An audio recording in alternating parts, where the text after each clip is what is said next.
Is Melissa Chai, Temecula Valley Unified School District Governing Board's first ever elected student member. Let us express our gratitude for her dedication and willingness to contribute to our mission.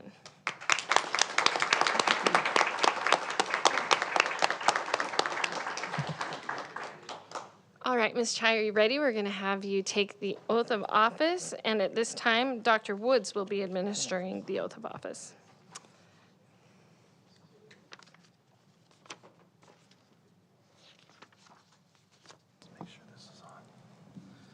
This is a very historic evening.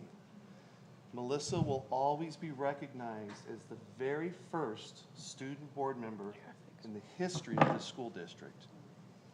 You'll be able to tell your kids, grandkids, and everybody else. Congratulations. Thank you. This is the oath of office. Please raise your right hand and repeat after me.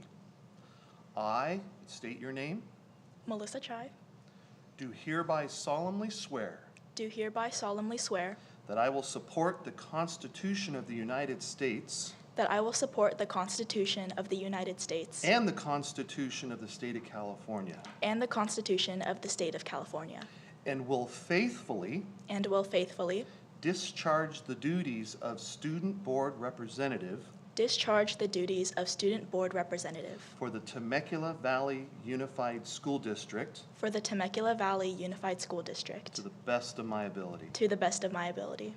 Congratulations. Thank you.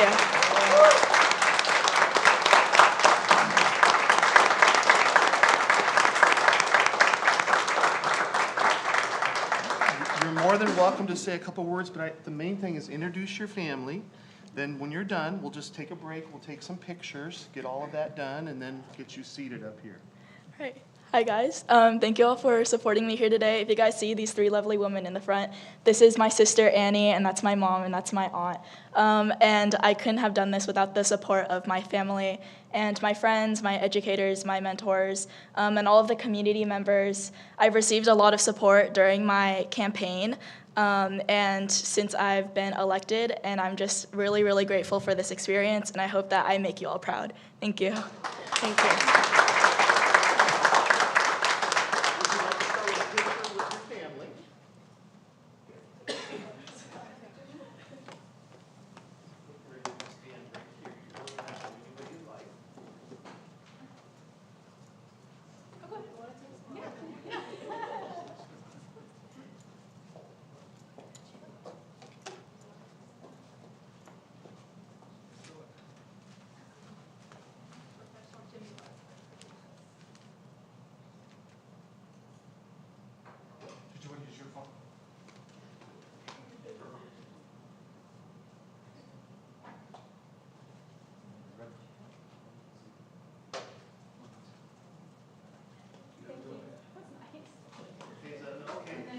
Now the Board of Education. So the last one will be with test.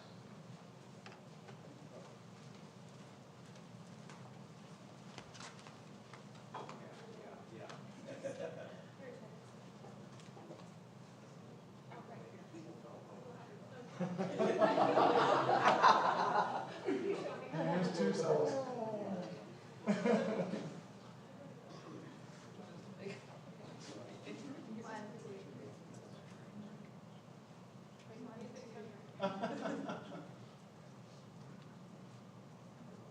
Coming in this way. 1, 2, 3. This way. Yes, sir. Very good. 1, 2, 3. Thank you.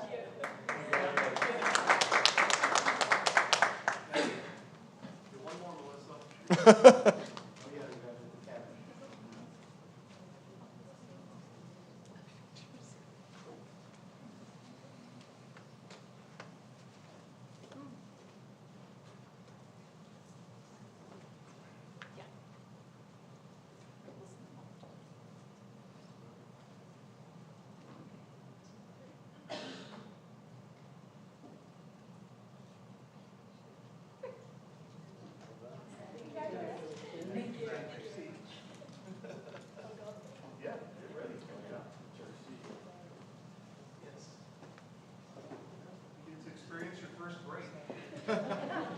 We'll now take a 15-minute break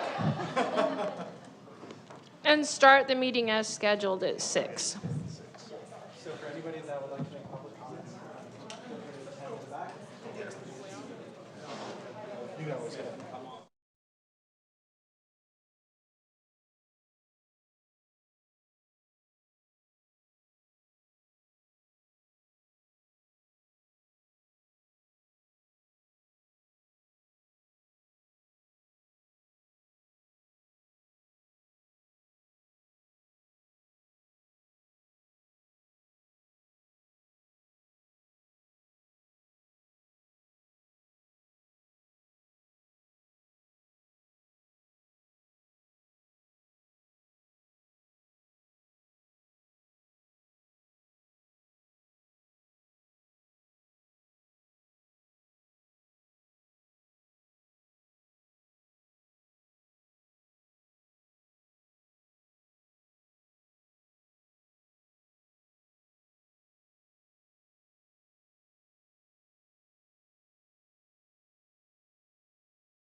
All right. Good evening and welcome to the regular open session meeting of the Temecula Valley Unified School District Board of Education on July 22nd, 2025 at 5:59 p.m. In attendance this evening are Governing Board Dr. Melinda Anderson, Mr. Emil Barham, Dr. Joseph Komorowski, Mr. Stephen Schwartz, Mrs. Jennifer Wiersma, and Ms. Melissa Chai, Student Board Member. Also is Secretary to the Board, Dr. Gary Woods, and the executive team. We will now have the Pledge of Allegiance led by our first Student Board Member, Ms. Melissa Chai.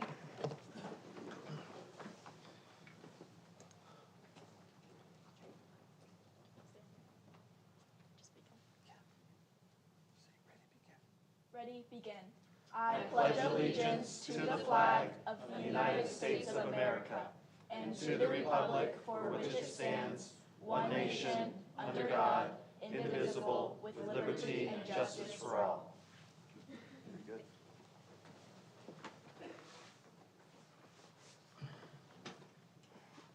All right. And now we have board president comments, which I have none, but we had two changes that we didn't approve for the board agenda. Mr. Schwartz, you said you took care of your, you took care of yours and mine? I was going to ask for something on the warrant list, but I got an explanation from the cabinet, so that's fine. Okay, and then mine was to postpone, is it action item? 6 is the president. Yeah, action item 6, part 2. 6, part 2. I was gonna have you pull it up. Yeah, I put postpone, and then when we had changes to the agenda, I didn't mention to postpone it. The attorneys are not ready for this yet. Just for the one that says postpones. Do I have a second? Second. Yeah. Okay. So we have consensus to postpone that until a future date, but I don't have that date yet. That's it. Mr. Barham, we will now have a readout of the action. Actions taken in closed session must be reported to the public once closed session ends. Today's closed session began at 4 p.m. The Board of Education took the following action in closed session. It was moved by Member Anderson and seconded by Member Schwartz to ratify the mandatory unpaid administrative leave status for certificated employee 298300, effective 6/27/2025, pursuant to Education Code Sections 44940 and 44010. The motion was approved unanimously with a vote of 5-0. It was moved by Member Anderson and seconded by Member Komorowski to approve the settlement agreement and release for certificated employee 112899, effective July 21st, 2025, and that vote was approved unanimously, 5-0. That motion, excuse me. It was moved by Member Anderson and seconded by Member Schwartz to approve the confidential settlement agreement between TVUSD and Kronos SAA SHR Inc., a UKG company. The motion was adopted unanimously with a vote of 5-0. That's it. All right, thank you. And then, do we have any recognitions from the TVEA or CSEA? Seeing none. Nope, okay. Do we have any student board member, or not student board member, student comments? Oh, Edgar's? Nope. Nope. Okay. All right. We don't have any student comments. So the next is public comments on consent items. Are there any public comments on any agendized consent items this evening? No. No? Is that? None on consent. All right.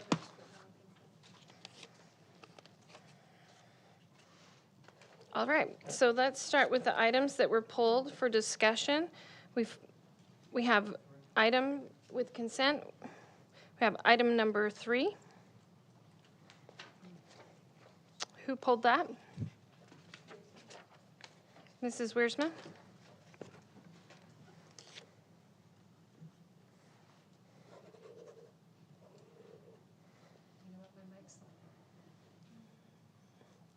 Did you say 3? Because I don't think I pulled 3. I marked 3.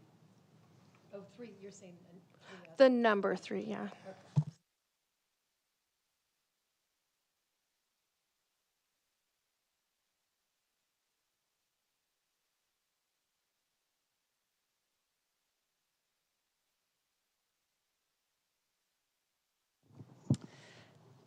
Okay, so I do have 3, but what I'm starting with is number 32 and 33 on the consent list, and I have just a couple of questions.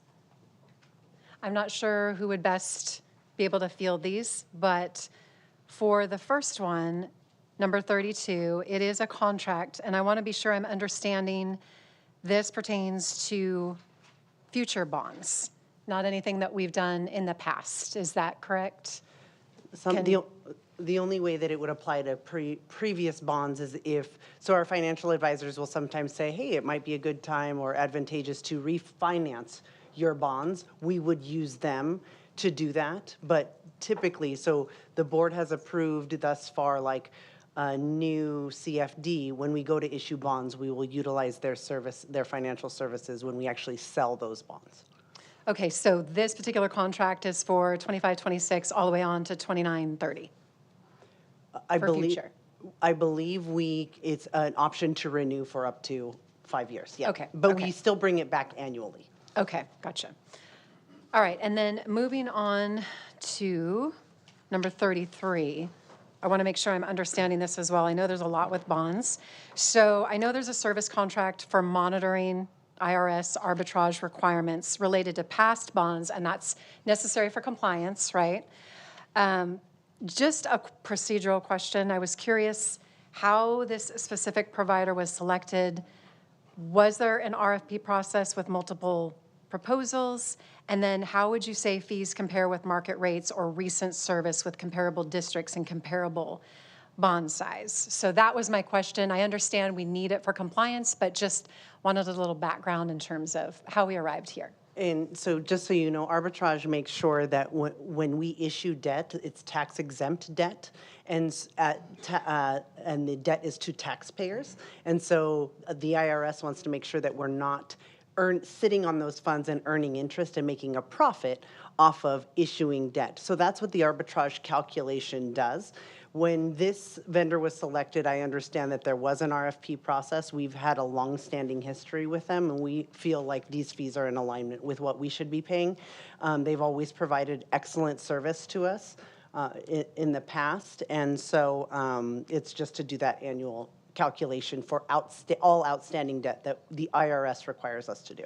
Got it. So if I'm hearing you correctly, and I think I wrote this down, the district cannot invest at higher yields than the bond yield, and then the idea is that issuers shouldn't take advantage of the tax exempt status to earn excessive profits. Exactly. Right? And if you do, the calculation will show that you have to pay money back. Okay. So there is a calculation, and there are times when, so during COVID, there wasn't a lot of construction being done, so we sat on funds longer than we wanted to.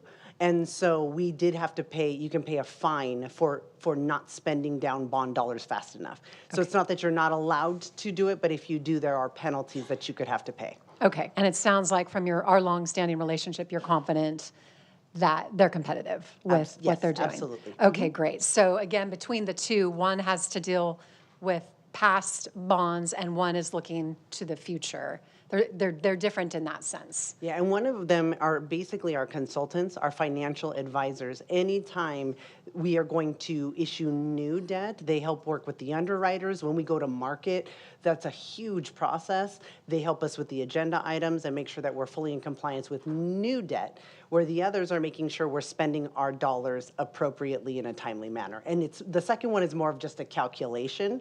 The first one is a consulting services, and in fact, they're the ones that helped with the presentation for the general obligation bond. Okay, great. Thank you for that information. No problem. Do you want me to go to the next one before we vote on the 3? Wait, it's number 3. You have more on number 3? No, I just had one more, but we could vote on these, however you want to do it. Well, are you satisfied? For those two, for number 32 and 33, yes, but I wanted to also speak to 39. We can vote. So- We can vote once if she just takes care of it all. So let's wait. Why don't you finish with what you're? Okay, so for number 39, that is one of our vendor contracts. And if I'm remembering correctly, this particular vendor was referenced by a constituent in January when there was a PO increase provided. And I'm looking at what I see as a broad, open-ended contract.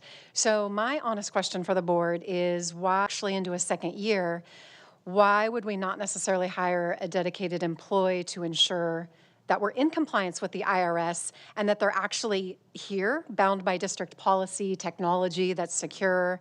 So I just looked at this and thought, what will this cost annually? And what did we do last year for 24-25? I just want to be sure we're clarified on this, because when you look at a consultant and you're not classifying them as an employee or being subject to state taxes, I know there's nuances there, and I just want to be sure, can't we do this in-house? And why do we have this person out there? So I'm just piggybacking on the person who asked the question in January to kind of revisit this. Okay, and I understand the question, and I would like to have Mr. Arce speak to this, if you would, please. Yeah, absolutely, no problem, Mr. Barham. So just to go a little more in depth, specifically about this particular employee and the services that this consultant would then continue to provide, as has been the case thus far. This is someone who is a former employee at TVUSD, is very familiar with our processes, with our database needs.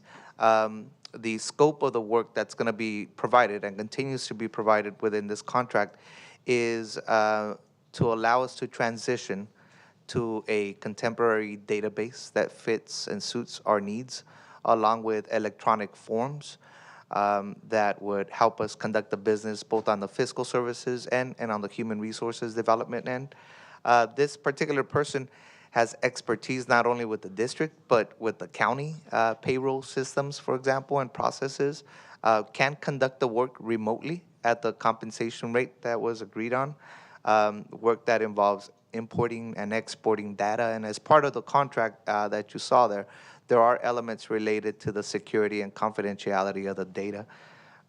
So the work involves a database piece along with something called Droplet, which has to do with electronic forms. This is the same person who actually helped the district transition to electronic forms through the e-retrieve process to begin with. So just based on the expertise, just based on the past experience with the district, my recommendation is that we continue to move forward with the contract for this person. Now, the reason it's not a permanent employee is at some point, especially as we pivot to another group that will provide the database needs that we have, since we had to pivot from a different group, at some point we will be at the end of this and have achieved the goal that we have in mind, and so that's not a permanent employee. This is someone who will be consulting on an needs basis.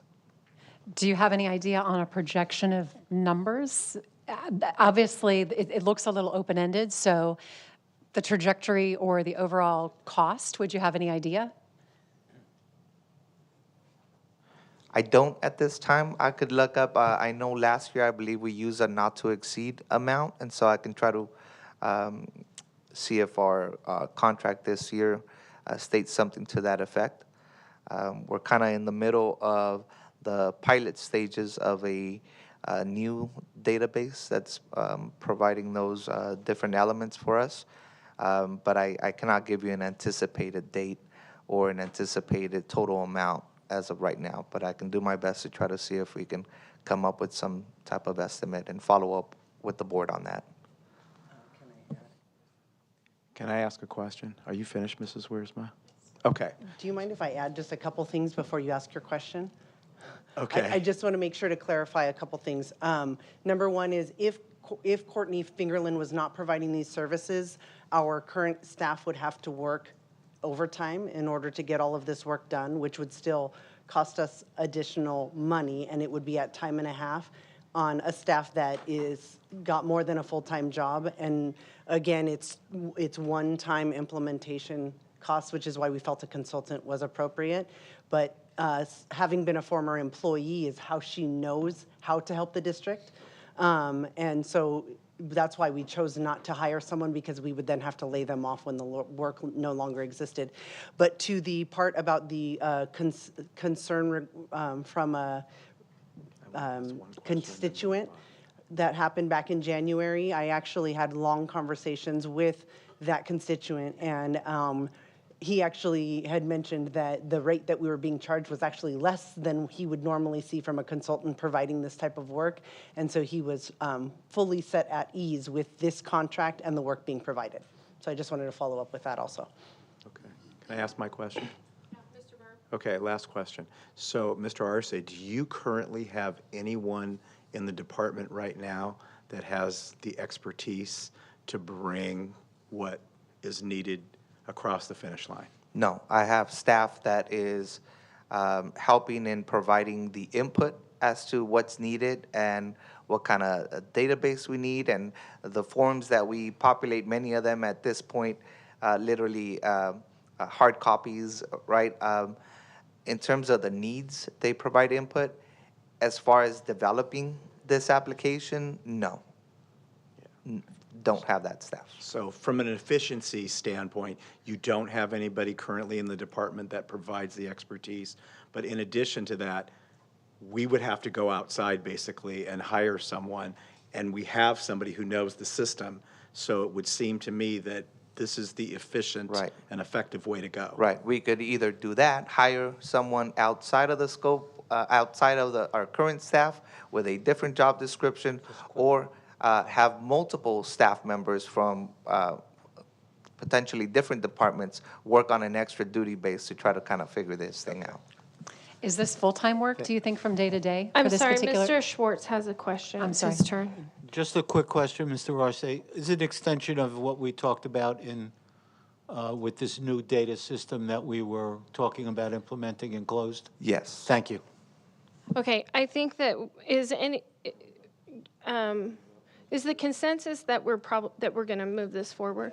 Okay, so let's go on to the next item. Is it number 39 that you pulled? I think that was it. Oh, that was 38. So we've got 33. Everything's been covered?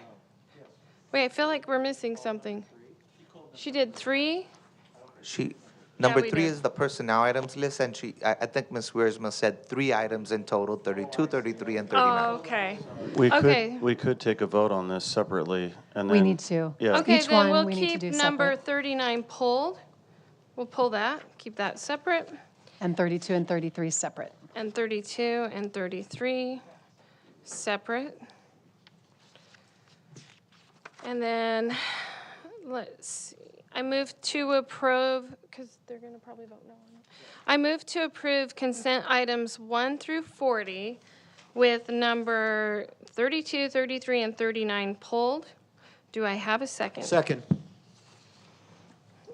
Okay. Lene? Schwartz, Yes. Wiersma, Yes. Komrosky, Yes. Barham, Yes. Anderson.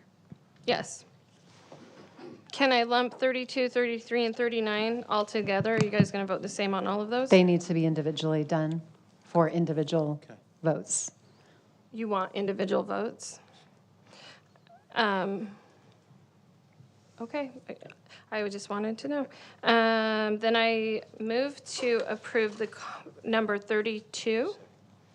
Do I have a second? Second. Lene?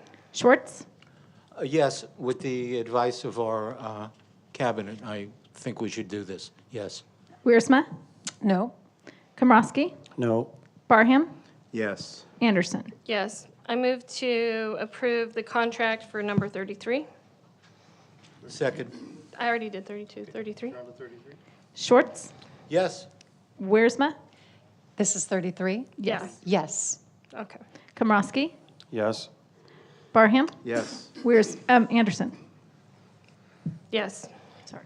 The motion passes unanimously. I move to approve number 39. Second. Lene? Schwartz, Yes. Wiersma, No. Komrosky, Yes.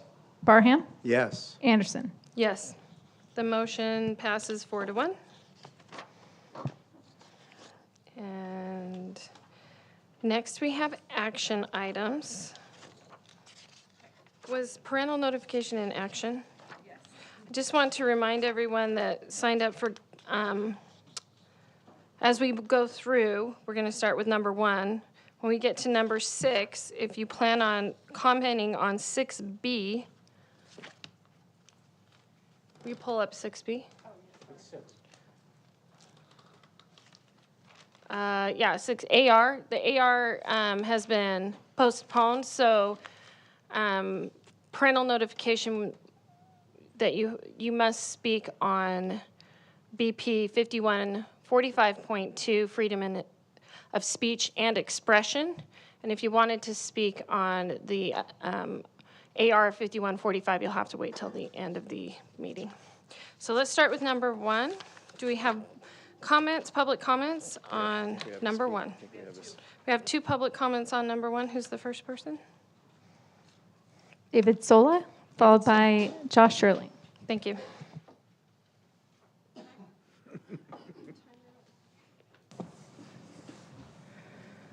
Good evening, board, staff.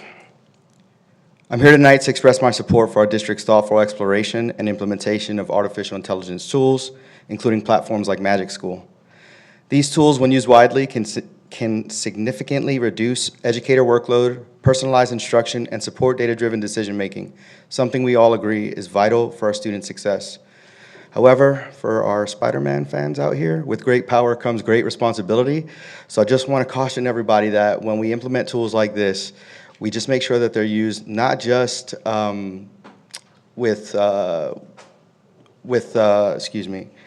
not just with caution, but also with the understanding that we cannot just trust AI to do everything for us.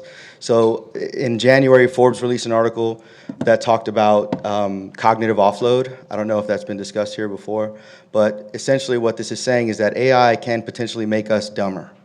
And if any of you use this in your daily life, you can see that happening because you find yourself talking to a computer, if you're using something like ChatGPT, and it's just affirming what your preconceptions are most of the time before it kind of gives you a slight adjustment to that. So I just want to caution everybody, when we're using stuff like this, it's great. It's a great tool. It can be great. We just need to make sure that, and I do notice that in this action item, it does talk about the ethics of it, and it does talk about the controls that are in place. And I think that we need to take a look at those controls that they have and kind of challenge our own conceptions about additional controls that we may want to consider in the future. So that's it. I just wanted to say we should definitely implement this, and AI is going to be the single greatest disruptor that this generation is going to face. And I mean that in both a positive and a negative way. It can do some great things, but can also disassemble us pretty quickly. So let's just use it responsibly. Thank you. Josh Shirley. Man, that guy has to get out of my head. Every generation has faced a moment like this. When a new tool enters the classroom, people panic. Socrates warned that just writing, would destroy memory. In the 1800s, people said printed books would make students lazy. In the 1980s, teachers protested against calculators, fearing that they had ruined math. And yet writing, books, and calculators have all become essential tools. Not because they were flawless, but because we learned how to use them responsibly. Today, we're facing the same question with AI. Used well, AI can help teachers draft lessons plans, differentiate instruction, and save precious hours. It won't replace educators. It can empower them. But we must use it with our eyes wide open. Like every tool before it, AI requires balance. We need to make sure it supports, not supplants, teacher expertise. We need transparency with parents, clear boundaries on its use, and ongoing training so our educators understand both the power and the limits of technology. We don't ban pencils because they can write lies. We teach students how to write the truth. AI is no different. The solution isn't fear, it's through thoughtful integration.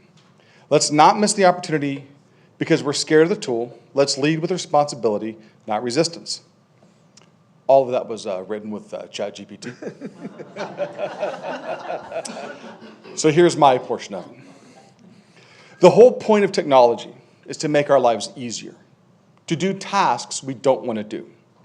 How many of us wash our clothes by hand, have never used a dishwasher, or type something without spell check? Or we using long division to do your checkbook balancing for those who have checkbooks? It's something you'd write down on a piece of paper, a lot of math. But those tools can be abused or cause harm. How many people came here on a horseback tonight? No? Cars, right? But cars can be used as a very effective weapon. We engineer them to be safer. They're not perfect. We train our teenagers how to operate them, knowing that they're going to make mistakes. We build guide rails, not refuse to let them drive. We must do the same thing when integrating AI into society. Progress without caution is chaos. Caution without progress is stagnation. And it's part of your job as a board to distinguish between the two. Thank you. We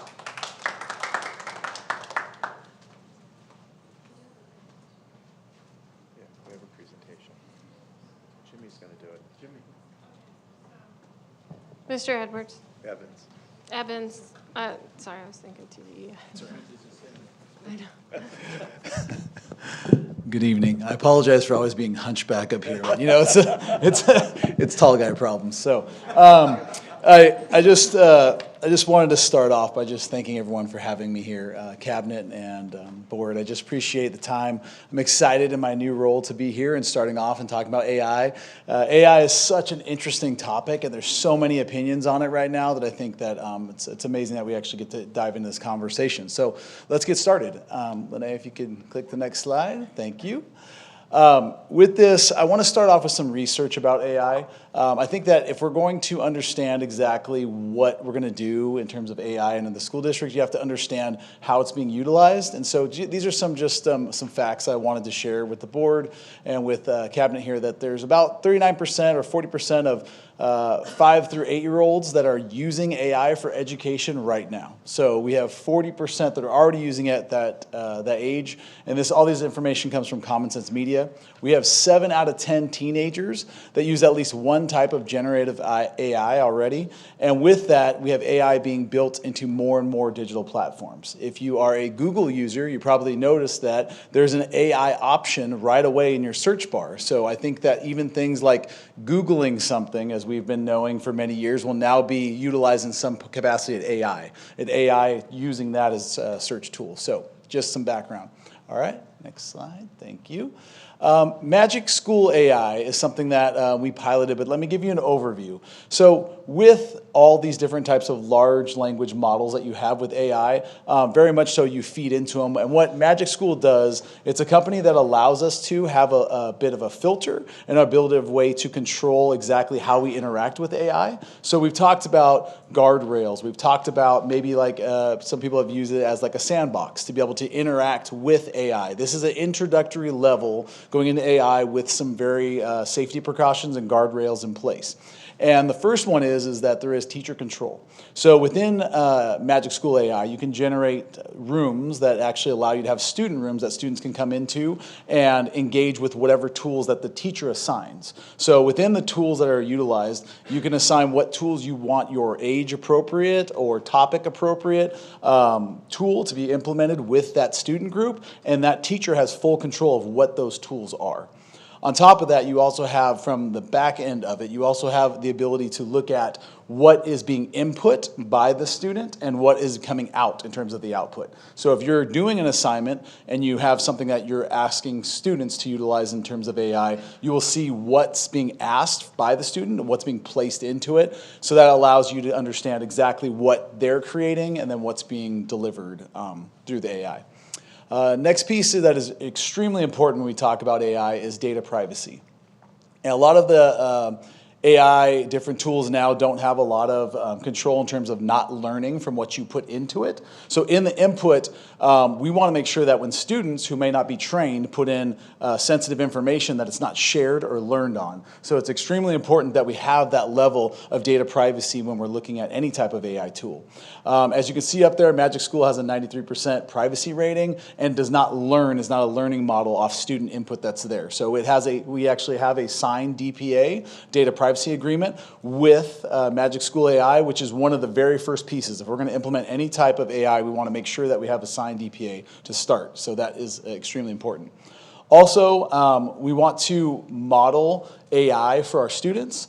AI is being out there and influencing our society very much so in almost any piece of it now. We want to show our students how to utilize it. What type of things do you want to utilize AI for? And that's what's great about Magic School AI. It has specific tools that have by task. You can choose the task you want to have accomplished, and then that's what it's going to be used for. So it's not open-end, free reign, however you use AI for however you want. It actually is very guarded in terms of what is the purpose of using AI.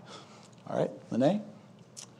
With this pilot information, we have elementary and secondary. We had a pilot that was spring semester last year. We also had middle school use because Vail Ranch implemented at the site starting in January 2024. And we actually put out a recent survey just about 2-3 weeks ago, and we got 30 responses back. 100% of those surveyed said Magic School AI helped them save time or increase efficiency. And 93% of them said that Magic School AI is well worth the investment. So I think those are some pretty staggering numbers in terms of what our teachers feel about the tool itself. And Lene, you can go to the next one.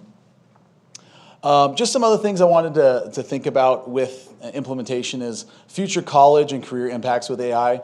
There have been reports, and you can look these up. I'm not going to go through all the details, but basically that a lot of the entry-level jobs are going away. With AI, now you have entry-level jobs that are going away. In order for our students to be the most competitive as they can in the job workforce, we want to make sure that they have the ability to prompt and utilize AI as part of their tool set that we give them when they come out of TVUSD. So I think that's a big piece. As well as some of the quotes, 83% of companies claim that AI is a top priority in their business plans. 87% of global organizations believe AI technologies will give them a competitive edge. So these are all pieces, and if I can get maybe one more minute, Dr. Anderson let's finish up.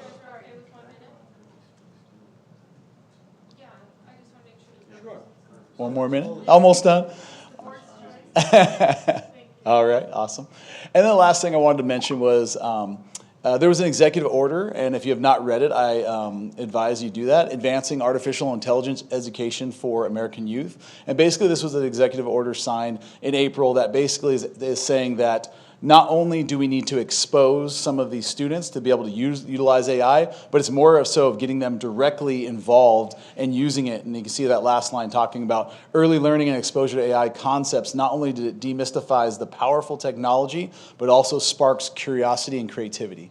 So if we're going to hold true to our mission, which is we elevate experiences, opportunities in each other, I think a key component is getting our students ready for college and career ready. And I think that AI has to be a part of the conversation. And I see Magic School as a way for us to have that guardrails, sandbox opportunity for our students with having all that teacher control.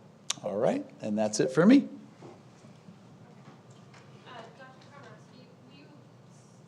Yeah. Mm-hmm.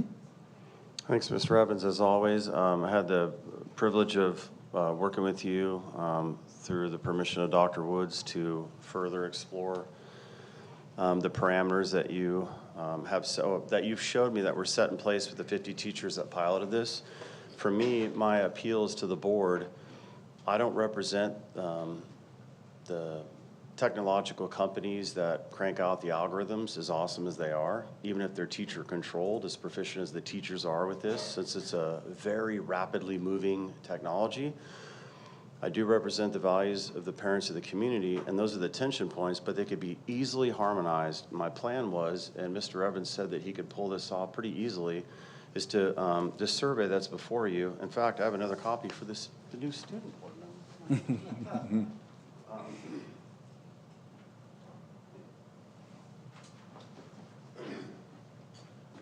I mentioned this on the previous board meeting, but we could generate a survey. He can throw it on Infinite Campus and Friday Memo. We can set it up for 2 weeks. He's a master marketer. This can easily be done.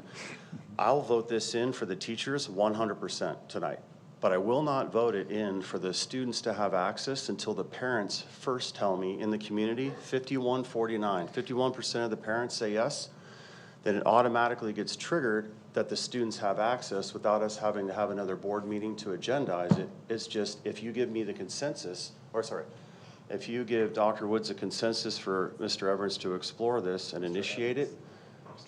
God, what did I say? Edwards is a cinema. It's okay. We had a long night last night, Mr. Evans. Jimmy, You're all right. I'm just gonna, Jimmy. Two nights, right? Yeah, it's all blended into one. If we have this consensus, and we vote this in, the teachers automatically have access. They need it for early prep. I get it. I'm an educator. But we could set up the parameter to where if 51% of the community acknowledges the parents say, hey, I want my students to use it with these parameters, it automatically just kicks in without us having to do anything else. So can I get consensus? And before, let me read you the 6 questions, but there's only 2 that I think are important. Can I ask a question? Yeah, Because I read the question. yeah. What is your opinion on a parent census? What's your opinion on this? Once again, I think that in terms of surveying the parents, that's a question that I think that is a matter of whether the board wants it or not. My personal opinion is that I think that our teachers, if we have 90% of our teachers that believe this is a good tool, I can't imagine them advocating for a tool that wouldn't have the support of our parents. So is it, whether the survey happens or not, I really don't have an opinion on, but being that, do I think that it's going to pass? I mean, do I think that we're gonna have significant support for it? Absolutely, based on what those teachers, because like knowing a lot of those teachers in there, I can't imagine them wanting to push through without parents' support. And also, I would double that with, we haven't had any complaints with the pilot in terms of any parent concerns that have been reported to me, but that, once again, in terms of the survey itself, I don't have much of an opinion on it. Can I read to you the 2 questions? Are we, So- are we timing right now? Yeah, so can I give you just like another minute? Yeah, I'll be done in less than a minute. I'll let you finish then start. Okay. Number 1, are you aware that Temecula Valley USD is considering or currently using artificial intelligence? And it's a lot, yes, no, unsure. Do you support the use of AI-based tools in TVUSD classrooms to assist teachers with lesson planning, student feedback, and instructional support? Number 3, do you support students being allowed to use AI tools? Help writing assignments, test prep during the school day, on and on. Yes, no, only with parental permission, unsure. How concerned are you about the potential risks of student data privacy confidentiality with AI tools being used in the classroom?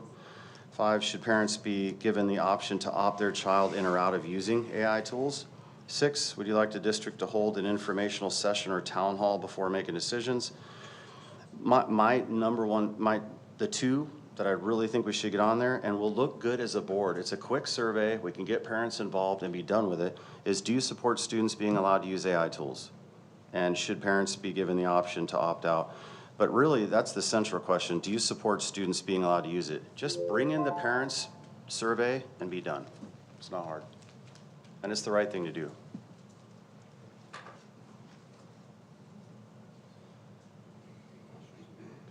Do you want Dr. Velez to go or questions first? No, I'd like to say something. Before Dr. Velez, okay, go. Yeah. So I went into Magic School AI myself, and as a former teacher, I was playing around with it. I found it efficient, easy to use. There are definitely guardrails to protect student privacy. I went into the student rooms. I can definitely see myself controlling controlling the tools that students can use in the rooms, in the student rooms.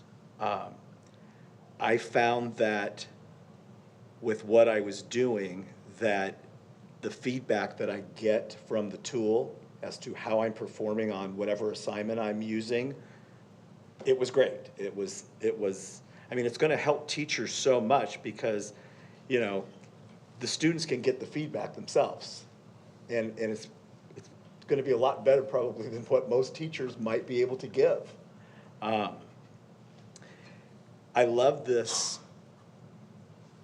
application because it can identify the exact standards that students show weakness in. And the tool can make an intervention plan to help the student come up to speed on those standards. And the really cool thing about this is that there's a mechanism within Magic School AI to where when teachers across the district use the tool to create lessons, they can store them so that other teachers can see what everybody's doing, which I think is huge. I mean, if a teacher doesn't have maybe, like an elementary teacher, maybe they're stronger in teaching English language arts than they are in math, they can go into this application and look for math lessons, or they can ask for direction on how to teach it. Time. Thank you, Mr. Barham. Mr. Schwartz, you're next. Oh, your microphone's on. Mrs. Wiersma. So I'm going to play devil's advocate for a minute here. And Jimmy, we love you, trust you. I appreciate your presentation and information. Obviously, we know that AI is a big decision. It opens a Pandora box in a sense. And I did look both at Magic AI and understand what it offers. I also looked at things like the Pew Research Center, where a quarter of U.S. teachers say AI tools do more harm than good in K-12 education. So that's opinion, right? And as you mentioned from the top, there are many, many opinions. We also know a lot of times there's technocrats that send their children to schools that are classical without technology, period, because there is that danger that we all know could be possible, whether they've talked about brain rot or whatever's out there. The concern that I have, I know that the privacy is covered with Magic AI. There's also a bias and equity concern because the algorithms are trained on data, and it could amplify a bias, lead to kind of a feed that comes out maybe based on things individually within classrooms and so forth. So it gives me pause for thought. And surprisingly, the Pew Research, I was thinking let's protect the younger children and that teachers teaching the elementary would say the same. It was actually the high school teachers that were more concerned. And I have children that are a little bit older now, they're out of their teens, but I've seen the difference in them now using AI with having to develop those critical thinking skills first. And that's my concern. We know we can pull out a calculator and do the numbers easily, and perhaps that's where AI is going. But I definitely have my concerns with this. I like the idea of a survey and parents having the ability to think through it and I would have liked the opportunity to speak into the pilot and to know that it was going on before it did. And that's done, but I think that would have been important too. Time.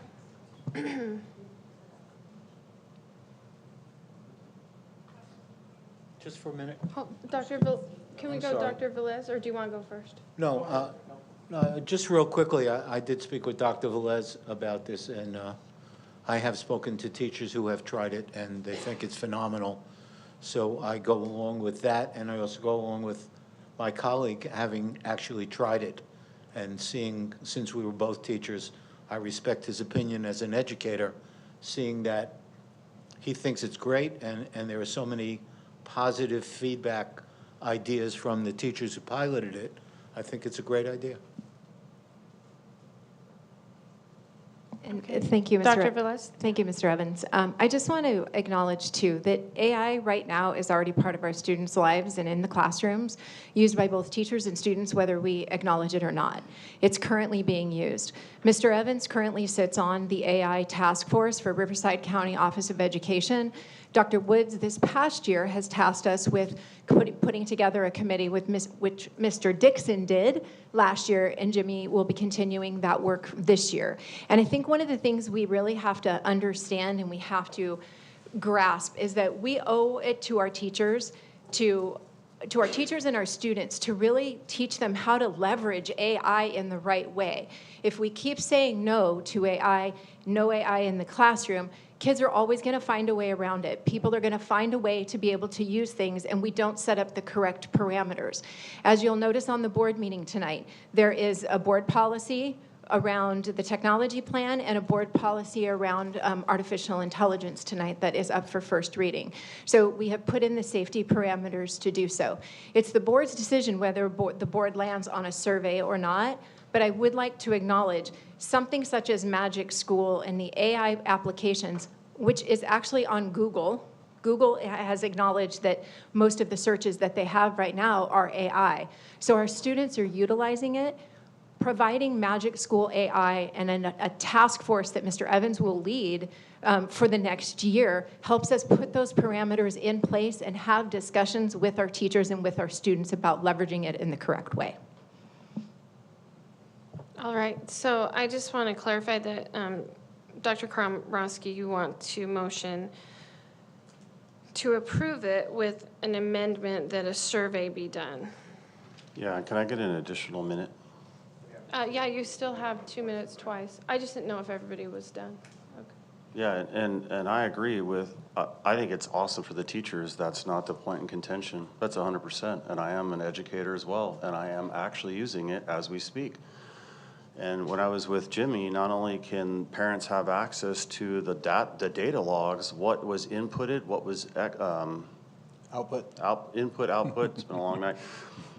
Parents can actually have that. I just think that one more step, because this is not going to be the first AI tool. They're going to come like a tidal wave. This is just how the consumerism is in the world related to this, and I just think it'd be a polite gesture to say, hey, community, what do you think? Because we do value the parents. They put us in this chair. They elected us. And all it is a very simple survey that Mr. Evans could create, be done within 2 weeks, triggering an automatic 51%. We surveyed you. I actually think the community will probably say yes, but to not get their consent, I think it's a travesty. This is a big deal. It's not trivial. Can I say 10 seconds? I have a teenager, and I'm just going to confirm that all the schools, the students, the teachers, everyone's using AI, so I like that it's being done with parameters, and that's all I'm going to say. Go ahead. So I take care of a little guy every afternoon. He's 5. When we were talking about Magic AI last time, a couple days later in the car, he goes, I'm going to use AI, just out of nowhere. And I asked him, I said, do you know what AI stands for? And he said, no, but I know what it does. He said, I can go on my iPad and tell it to do something, and it will give me what I want. So he knows. I mean, and he's just turned 5. So he goes, I want to tell AI to create games for me. So we have to stay up with the times. I think we're already behind. And I think that it's fair to tell parents that AI is being used in a class. It's going to be used in every class. And I think if a parent has a problem with it, maybe we put it on a syllabus and problem with a survey, but I would like to see the survey done after maybe 6 months of use. I think that's fair, but I think to hold it back, I think is a mistake, because like I said, we're behind, and I think we need to get moving on this. I mean, if a 5-year-old knows it's in existence, he's going to start using it. And we need to have it controlled and modeled for our students in terms of how they prompt Magic School, and that's it. That's how I feel. Dr. Anderson, can I ask one more question? The motion was not to hold it back, though. It is to No, vote I it know. in. I was going to bring up like the amendments. I have one more statement when you're done. Yeah.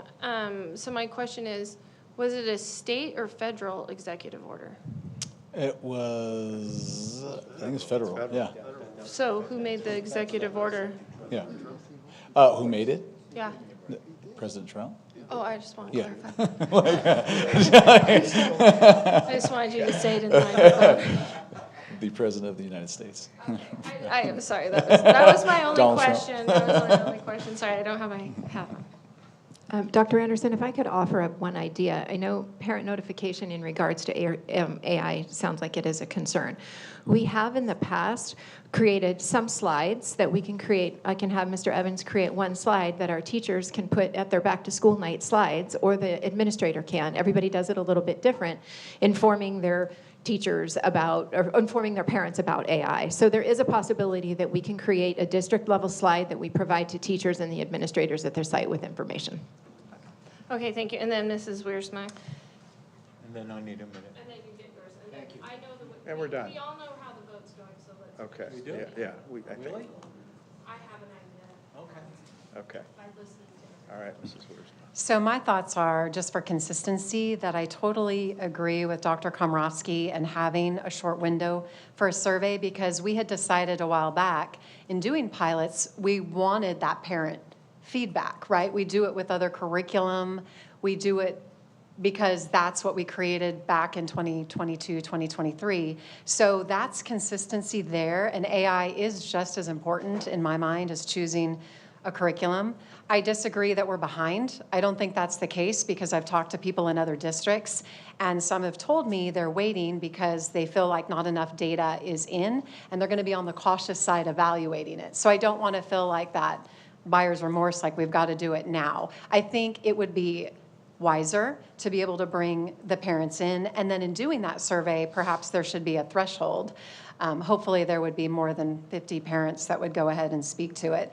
But I think that gives us more validity as a board in knowing that we at least put that out there, considering the fact that it is a pilot and there is a lot of mixed opinion. And I'm all for supporting the teachers. I have just been introduced to AI myself. And so I get where it can go, but again, I'm very hesitant with the kids and what we don't know at this point. So I would feel much better in having the parents confirm that on the back end.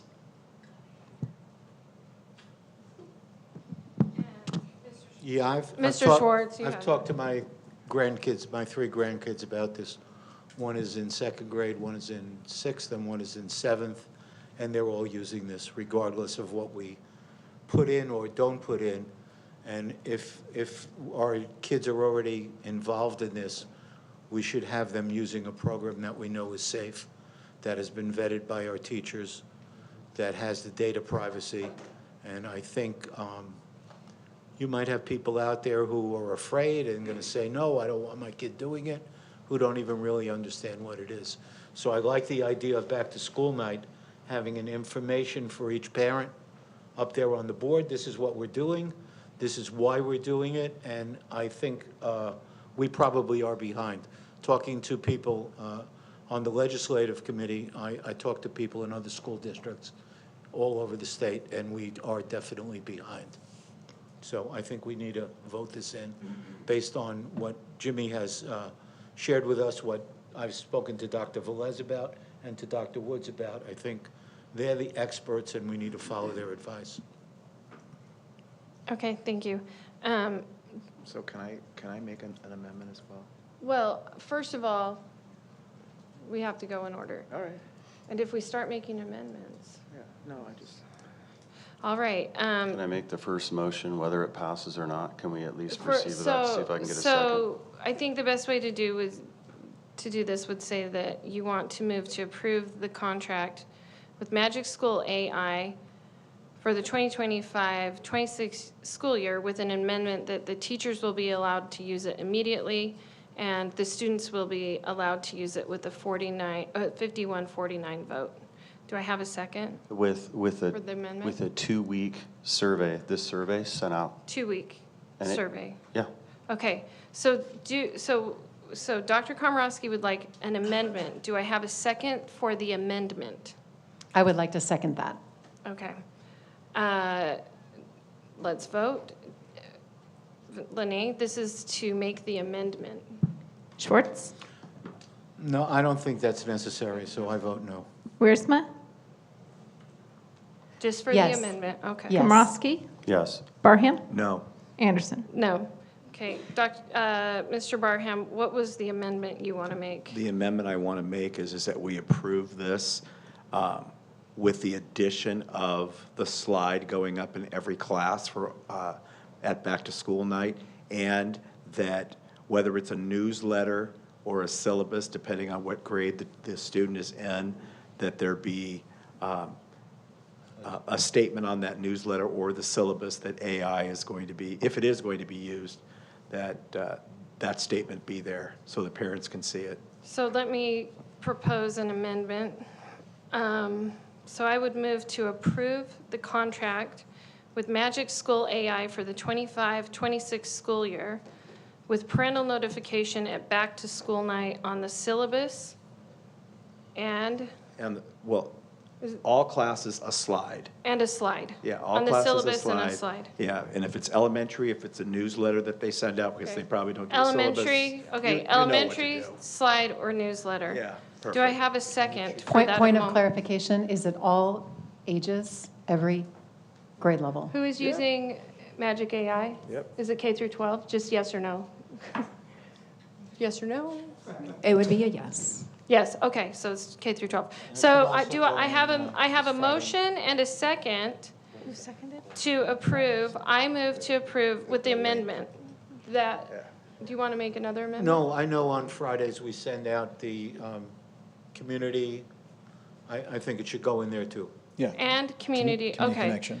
I move Community to, connection, thank you. okay, let me write it. My Linnea, you got connections your were pen? short I got it. You got your pen. Okay, I move to approve the contract with Magic School AI for the 25-26 school year with parental notification on back-to-school night in the, what did we say? And the community connection. And community connection with a slide. Okay. Do I have a second for that Second. amendment? Okay, Linnea, please call roll. Schwartz? Yes. Wiersma? No. Komrosky?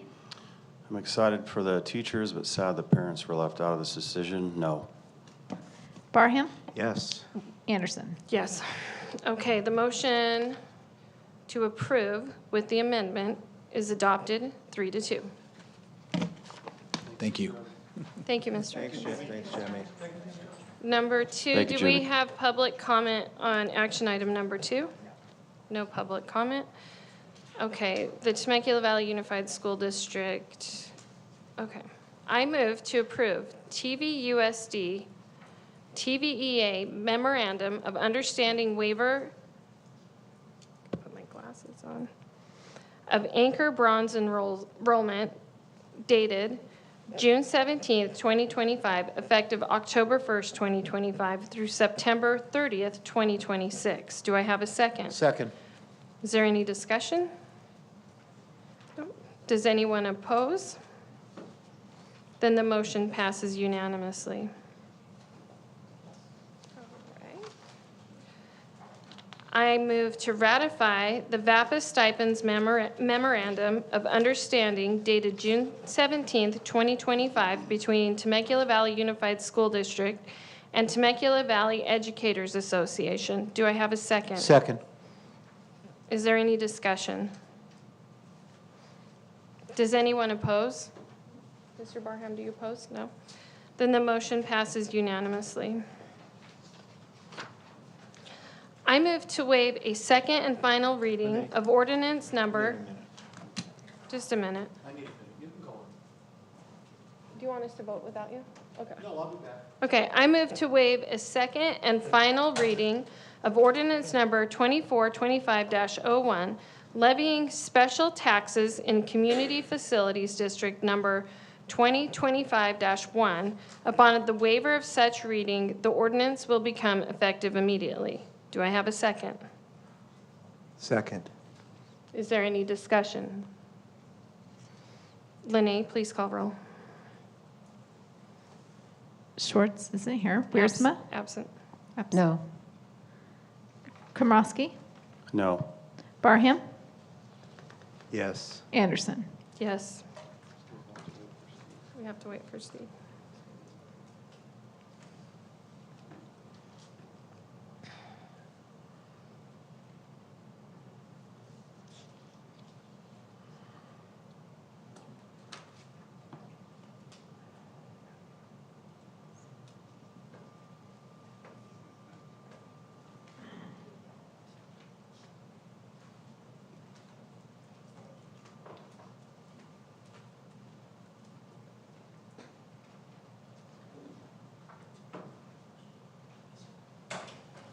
for you. So, thank you. I'll reread the motion, Mr. Schwartz. No, that's okay, I read it. Okay, did you? Ms. Lenny? Schwartz? Your vote on number 4? Number 4? Yes. The motion passes 3-2. I move to accept the revisions and approve the finalized governance handbook 2025-26. We do have a public comment on this one. Oh, thank you, sorry. David Zola?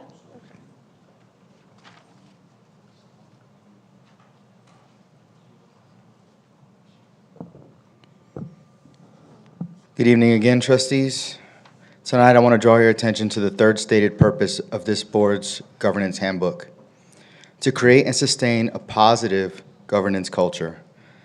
That principle isn't just a vague ideal, it's a foundational expectation for how this board conducts itself and how it ensures trust in our schools and in this community. But sustaining a positive governance culture requires intentional leadership, not performative outrage, not political theater, and certainly not the importation of out-of-state agitators whose sole purpose is to sow division and distrust. There's a woman here tonight who traveled literally 3,000 miles just to attack the families of this district. She's not a parent here, she's not a resident, and she certainly is not invested in the success of our students. How is this good governance in adhering to that handbook? Her platform has been used to spread disinformation, mock and demean local parents, and even go as far as to suggest that because I disagree with the politics of some members of this board, that my children should be taken away from me. Let that sink in whenever you're reviewing the governance handbook. This is what you're asking for when you're just doing this performative thing and not actually trying to have good governance. This board has a duty, not just to its policies, but to its people. If you're calling for good governance, then you must also call out the intentional disruption of this community by those who have no stake in it. If you are truly committed to sustaining a positive governance culture, as stated in the third purpose, then you must stop giving power and platform to people who only show up to tear families apart and silence opposing views. I've served this country and I serve this community every day, as a father, as a neighbor, and as an engaged citizen. And I'm not going to be intimidated into silence, nor will I allow outsiders to define what good parenting looks like in the city that I call home. Thank you. Thank you. Okay, let me make the motion again. I move to accept the revisions and approve the finalized governance handbook. Do I have a second? Second. Okay, is there discussion? I have a question. Did you guys work with Mr. Langworthy on putting his civility information in it? Are you going to put that civility information in it? We're going to talk about that. I don't want to prove it unless it's proved. I believe in that. I believe in that civility policy that he spent a lot of time working on that. No problem. Can we postpone this till next Question week? for clarity.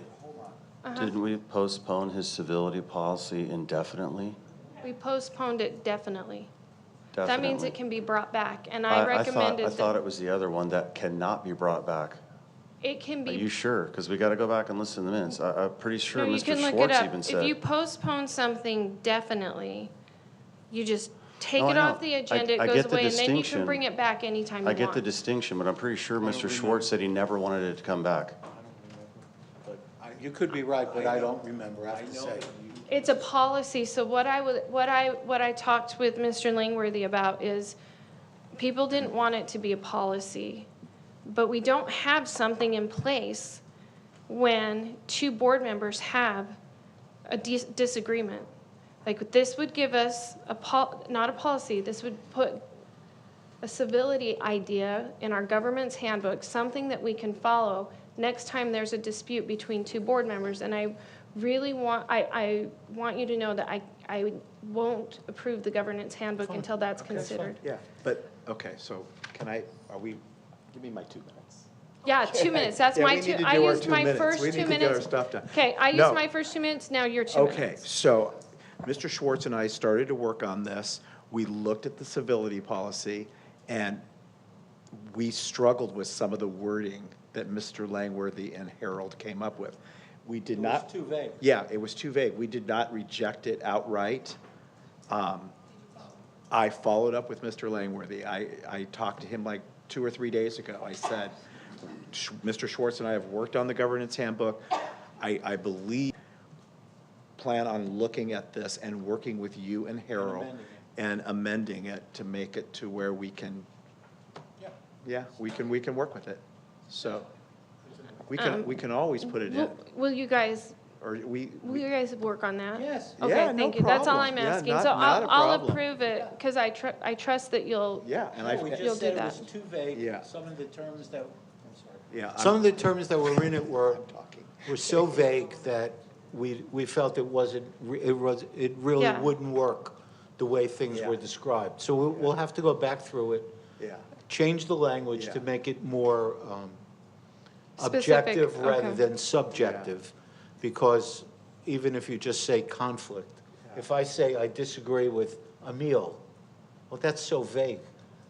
Do I disagree like, Emil, you know, you're an idiot? Or do I disagree, Emil, but you don't understand? So we wanted to try to clarify it to make it something that would actually work, not just so it would be there on paper. Okay, I don't So have we any will- other questions. We will Thank you. definitely go back and work on it again. Thank you. I just want to make sure No that you problem. Okay. consider. And I don't remember, And then Joe, I don't Dr. remember Komrosky what gets happened. 2 minutes. If it was Well, you- definite or indefinite. I think it was indefinite, but even then, a member of the prevailing party can still bring it back. Yeah, we'll bring it back. So that can be done, but my question is, we can vote in the governing handbook now, that can be brought back, or we can just push this off to where it's all included all at once. I'm open for either. And it's not coming back as a policy, it's coming back as, so it won't be a board It's policy. a norm, a governing norm Thank in the you. handbook. Yeah, Why don't we thank you. just wait, or vote this in now and then re-agendize Okay, at the very I'm next okay meeting? with either one. I can move forward now. Mrs. Wiersma, you had 2 minutes.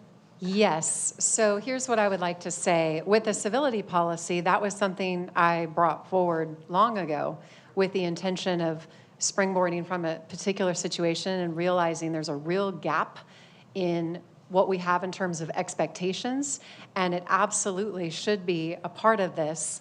But it's interesting because that was my idea from the beginning and something that I experienced. So I think it's good to work towards that. In terms of the handbook, there's also other things that I think should be talked through. So I don't know the best way to do it if it's tonight. For example, I think on page 8 in the governing handbook, it says the superintendent needs to be evaluated. I think we all agree, but I'd like to see yearly. That's standard, and I think that that word should be in there. There's another example when it talks about recognizing persons who are speaking, protecting speakers on the floor.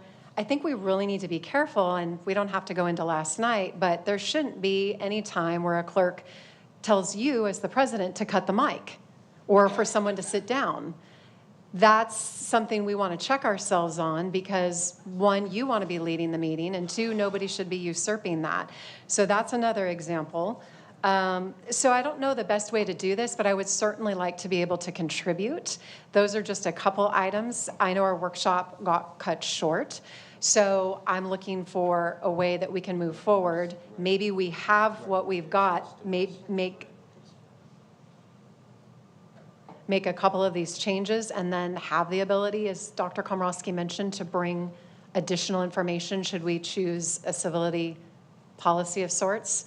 I just wanted to put that out there because there's other discussion pieces that would be good to hit on. I have a suggestion. Let's approve it and then submit your amendments or your changes at the next meeting, and we can continue to make amendments and changes. So, Or just submit them to myself or Steve, and then we'll get I together. don't know if we can do that with the Brown But is that a Act. Brown Act Well, you can violation? submit to one of us. Why don't we just bring it back to the next meeting with the edits? I mean, do it all at once. Are we all able to contribute No, because to the edits? Let's do this. I know the way the vote's going to go right now. Let's go ahead and pass it. Mrs. Wiersma, you bring your edits back to the next meeting, and then everyone should be reading their agenda ahead of time, and we can address them there and vote them in. And I'm satisfied that you will work with Mr. Langworthy on this. Oh, yeah, I called him And specifically. it's not a policy, we're no longer bringing back a civility policy. We're adding A citizen submitted some ideas that I feel like should be added to the board. So I move to accept the revisions and approve the finalized governance handbook. Do I have a second? Second. Is that with future edits, just to clarify? We're can doing what we always have make- tonight. We can always make future Because edits. I will vote yes if I have the ability to submit and then have it come back, just like the civility aspect that you want. Yes, I just can't Okay. guarantee people's vote, but I feel like there shouldn't be a problem with the edits. I'm sure that we need more feedback on that. We'll take up the submissions. Yeah, please. Okay. Okay. So is there anyone opposed at this time? No, and what we could all do is send our edits to you before next meeting, if Yes. anybody wants to revise. So, Yeah, that, for yeah. sure. Then avoids Okay, all that Brown works. Act, you Thank you. agendize. Yeah. Okay, yeah, just send them, I'll agendize it, and then we'll approve All it. Okay. Then the motion passes unanimously. Thank you. Okay, next is parental notification. How many comments do we have? 4. We have 4. No, we can only take comments on the freedom of speech. So if anyone wants to make comments on the first, can you click on that again? On BP 5145.2. Any signature? But Is we this a special won't pay? be, go ahead and scroll. Oh, okay, no, that's fine. Just ignore that. I'm sorry.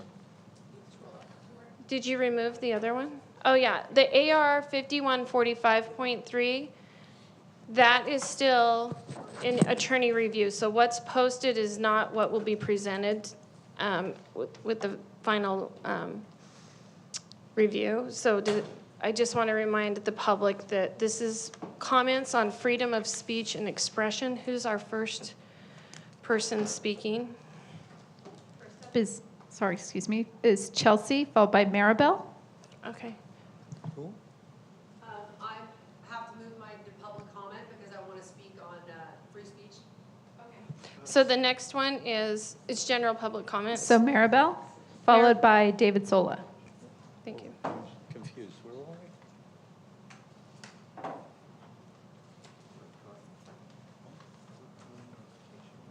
Oh, which one are we talking about? Freedom of speech. Oh, okay.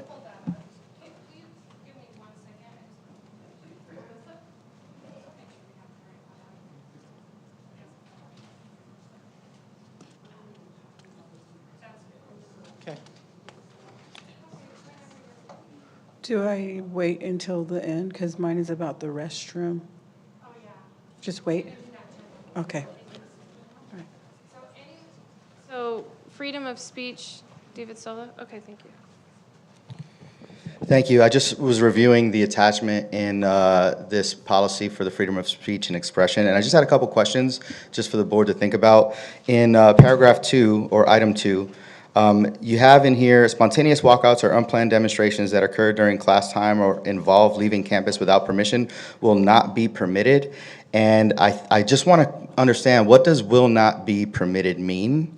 Because if you're saying that a student will be marked as an unexcused absence, that already happens. I don't know how many of y'all actually have experienced this before, but if your kid, even if they're checked out, they still get that unexcused absence until you can verify that for the school. So I just want to understand, what does will not be permitted mean? Are we talking about physically preventing students from walking out of campus? I feel like that's problematic. So I just wanted to clear that up a little bit. I know that you've done your due diligence here in putting this together, but I did notice that. And I think, David, go ahead. Can we do one at a time? Could we answer his questions? No, we can't answer. Oh, okay. All right. No worries, thank you. And then my final note here is that I think I appreciate the board members that are asking for parental input. So let me give you some actual parental input. I think you should let the kids walk out if they want to walk out. I absolutely want to know if my kid is going to walk out. But I think that we're going to incur some additional administrative burden for the people that have to keep track of that. And how do we enforce that? So notify the parents about these absences as usual, and just be mindful that words do mean things. And when you say will not be permitted, I need a little bit of clarification on what that actually means. Thank you. Josh Sherling.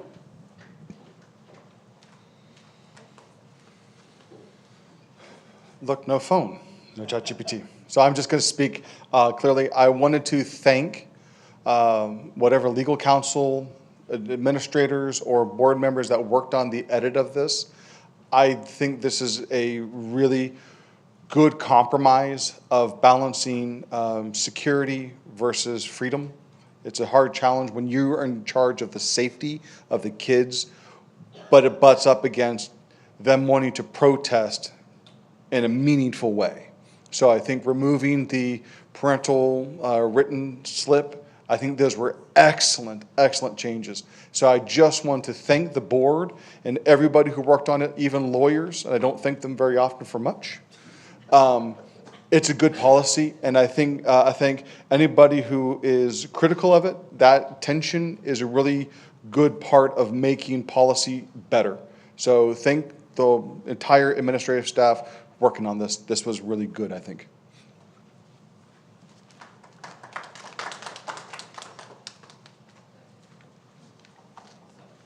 I'll make the motion, then we'll discuss. I move to adopt the, oh, okay, go ahead. Thank you, Dr. Anderson. Thank you, Dr. Woods. I just want to thank the board for a policy that really matches what our practice is. I have one request on behalf of our administrators, and it falls on the second page, number 5, where we state that we will post the student's location on our website. Our request is that since we're already sending out a notification home to families as soon as we are aware of the protest, and sending that email out to the parents of the students of that school site, we believe that it could have unintended consequences by posting the whereabouts of our students, even if they're off campus. I feel confident with our students and fully in support of our parents having the information. I get nervous about our outside community knowing where a group of students are during class time. I would concur. I think the timing of what we present is really what's critical, and we certainly will communicate with parents. That's certainly our intent. But if it's kind of live time notifications, we do tip potential evildoers off as to where our students are at a given time. Let me make the motion to strike. So I'll remake the motion. I move to adopt the board policy, what is it? 5145.2, striking that we will inform, go back down to 5, striking that we will, yeah, the highlighted, post scheduled protest events on Including website. location. Yeah. Go ahead and just strike that whole sentence. Let's strike that. In fact, if we strike that sentence, we can strike number 5. Just strike the first sentence right now, because the attorneys put the bottom blue part in. I don't want to strike what they, I'm not going to take out what they put. So do I have a second to approve this with the recommended changes? Second. Okay, and then the discussion is mine. This is attorney approved, and it pretty much mirrors what we already have in place. But because we didn't have anything written out, there was a possibility that we may not have continuity across the schools. And now the district has parameters which to follow for the student walkouts. I wanted to point out, Dr. Komorowski, I did submit this to DeMarco and Diedrich, and they said we had to strike parental guardian written permission will be required for a student to leave class or campus. They said we could not. That was a direct violation of law. This is going to be my question, yeah. And I'm glad I got to work with you. I'm glad you submitted it to DeMarco, who I actually trust because he's a spearhead in parental rights, so. I would have no problem leaving that. They just said that was an absolute no. Okay. They, yeah, so. So I have a question, not a 2-minute speech, so I'm hoping we can parlay the time into discussion. So I want to be sure of this for parents, because I understand we've had legal look at this. Is it to be understood that students are allowed to leave, they have the right to participate in protests off campus, that we don't have to let parents know, and then do we have any liability, or what is the concern should they go from a protest to, say, pachanga and then on to other activities, and then maybe something nefarious happens? Where's the tension with that? Because most parents know they've got to sign their children out to go to a dentist appointment or for very specific things. So when you look at this and knowing that we've been through protests, it alarms me a bit to know that we saw students who went places where the parents weren't aware. Is that liability for us? And then how do the attorneys cover that? Because if there is no liability on our part, then parents clearly need that communicated. Like the Pachanga ahead of incident from Birdsall to Pachanga, right. to be specific. Right, and I don't want to make any more of a speech, but I want a conversation, because I think that's an important thing for people to understand. We have to follow the law, and yet we've got to look at this for making sure parents understand that the kids could go to a protest and then who knows where. And then what, does it come back to the school should something happen or not? The attorney said that the First Amendment rights of the students are very strong, and I had it written. Like I said, I write everything heavy-handed.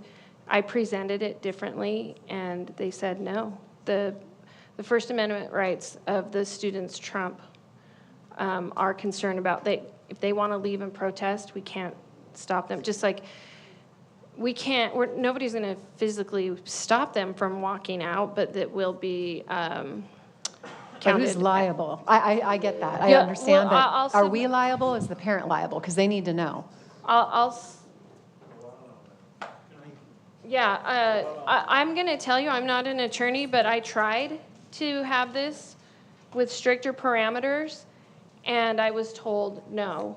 And they put these parameters in place. So I wish I had the answer for you about liability, but I can come back. Oh, cabinet? Who wants to? So Okay. I agree. I feel like that's why communication is so important. What we've been told, because we've done a lot of research on this and a lot of meetings about this over the years, because student protests are not new. Keenan and Associates even, and some of our law firms put out documents about this every year just as best practices. And anytime a student is leaving campus, in the case that you're referring to, Dr. Komrosky, there was a student protest. We had a couple kids go to the Pachanga Mart, which was right across the street from the park that they were at. It falls under the same ed code as a truancy. As our high schools, our campuses have free egress because of fire code. We're not locking the gates. The campuses are large. So it would be the same consequence if a student decided to ditch class, which is also not new. And we always try to mitigate. But their ed code that follows is 48900K, which is defiance. It's a truancy, and the right consequences follow. In terms of liability, we're actually in more liability if we allow permission slips, because then we're saying that it's a school-sanctioned event. If it's not a school-sanctioned event because it's a walkout and it's not allowed, it is a violation and a truancy, just like it would be if a kid walked across the street to go get Starbucks at Chaparral High School. And that would be then immediately made aware for parents, because they have access to their students' attendance all day. And if you're a parent in this district, you get a phone call in the afternoon if the kids miss class. And if I dropped my student off and they weren't there for period 3, and I got an email the night before from the principal there was going to be a protest, I'm going to make the connection that my student participated. If the student walks off campus and then walks on with a Starbucks, we're going to talk to them and probably call parents, but we have to treat them the same way they did of the students that walked off for the protest. Is this any different than what we have then on the books? What is the difference? Is there nothing? Are we just revoting what we have with maybe mask or coverings?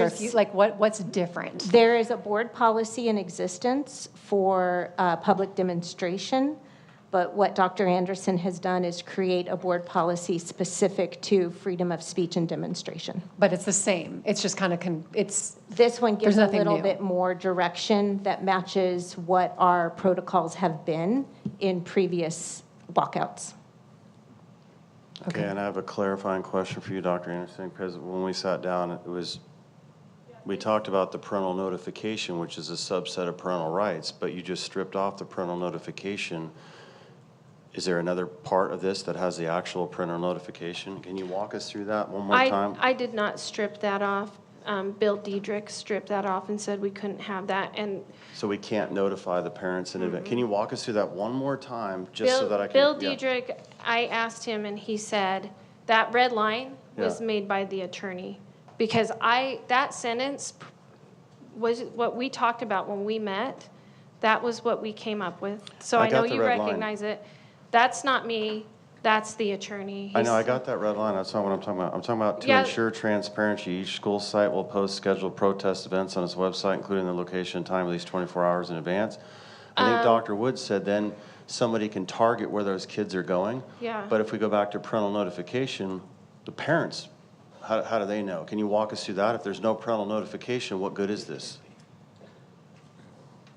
They could be notified at a later time. I'm thinking of real-time notification on the website, or we announce in advance where kids might be walking. That could tip people off. So, Can we so talk? what we could do, you have a question? No, I just want to make a comment. Yeah, go ahead. I don't know about anyone else. Can I just ask a question? How many of you cut school, ditched school to do something? I mean, this is nothing new. This has been going on since I went to high school. You cut out, you went to the deli, you got a sandwich, and if you were lucky, you didn't get caught, you snuck back into school. This is nothing new. I mean, really, we don't have to reinvent the wheel every time.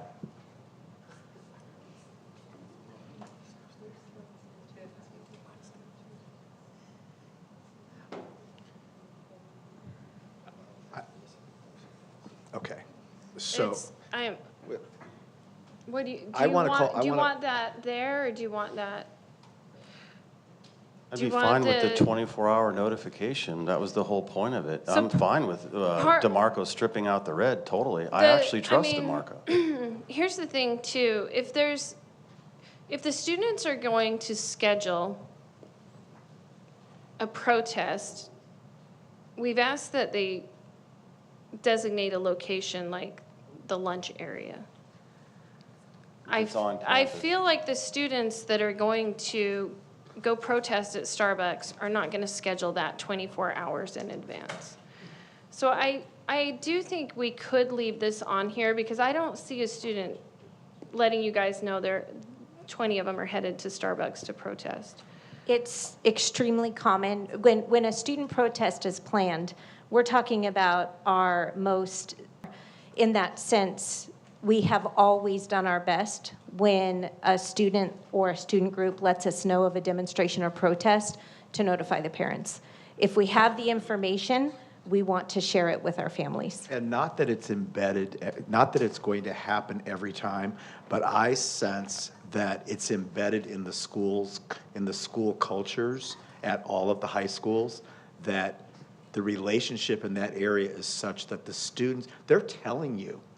I mean, not that they would do it every time, but for the most part, historically, from the research I've done, the students are telling the administration, we're going to protest. Okay, so We're going to walk out. Dr. Komorowski, what if we take out location? Because I think that's the key is. I might be fine with that because then at least the parents are triggered. Then they're Hey, aware. in It's 24 on- hours, there's going to be a protest. Like- Are you, then they can Like- talk to their kids. Yeah, like there's a Save the Bees protest at school tomorrow.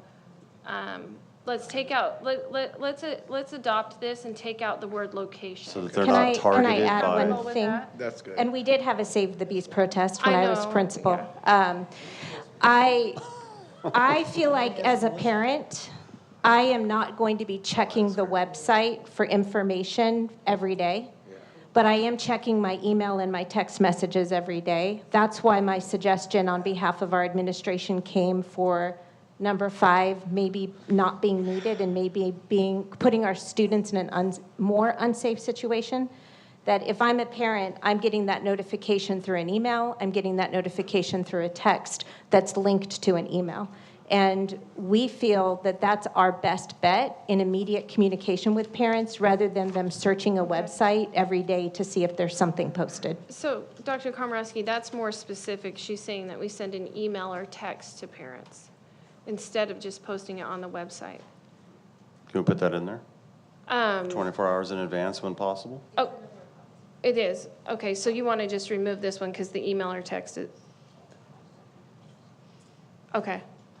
Let's do... So I'm still confused just before we vote, if we can So the email and text clarify. is in there. Are you okay if we remove Yeah, as long as you show it up on the screen, all of us can see it then. Yeah. You know. What spot was it? Safety, behavioral... Wait, go back up again. It's the first bullet point on the second page. Advance student protest schedule. There we go. Yeah. By email, Let's add. By email or text. So we'll add, 24 hours in advance if possible, when possible. we're going to say Yeah. by email or text, because By that's the 24 current practice. We'll do by email or text, and then we'll strike the last sentence, which it's better email or text, because I agree, nobody's looking at the website. Are you okay with that? That's And- more And specific. you're keeping the 24 hours? Mhm. Yeah, because this moves the needle. I am okay with that. Yeah, Okay, that's more specific. So it's not that you're asking for permission, it's that you're going to do the email or text for the notification so they know with a Yeah. 24-hour. So we are moving the needle. That's what. Yeah, we okay. can't ask for permission from parents Right, for I them to understand. protest. Okay, so let's strike the sentence, Lene, just to be specific, the part that's in yellow, we're gonna leave that off. And then we're just gonna add by email or text on that first bullet point, right above the red. Okay, and you made the notes? In 24 hours. Oh, yeah, within when 20. possible. Yeah. Within 24 hours when possible. Sometimes we don't have. Okay. So I move to adopt the amended board policy on freedom of expression. Second. Do I have anyone that opposes? All right, then the motion passes unanimously. Are there still Save the Bees protests? There should be. Yeah, I mean, sounds legit. All right, yeah. And now, can you click on Constitution Day policy? I'm going to make the motion before we discuss. So I move to approve the Constitution Day policy. Do I have a second? Second. Okay.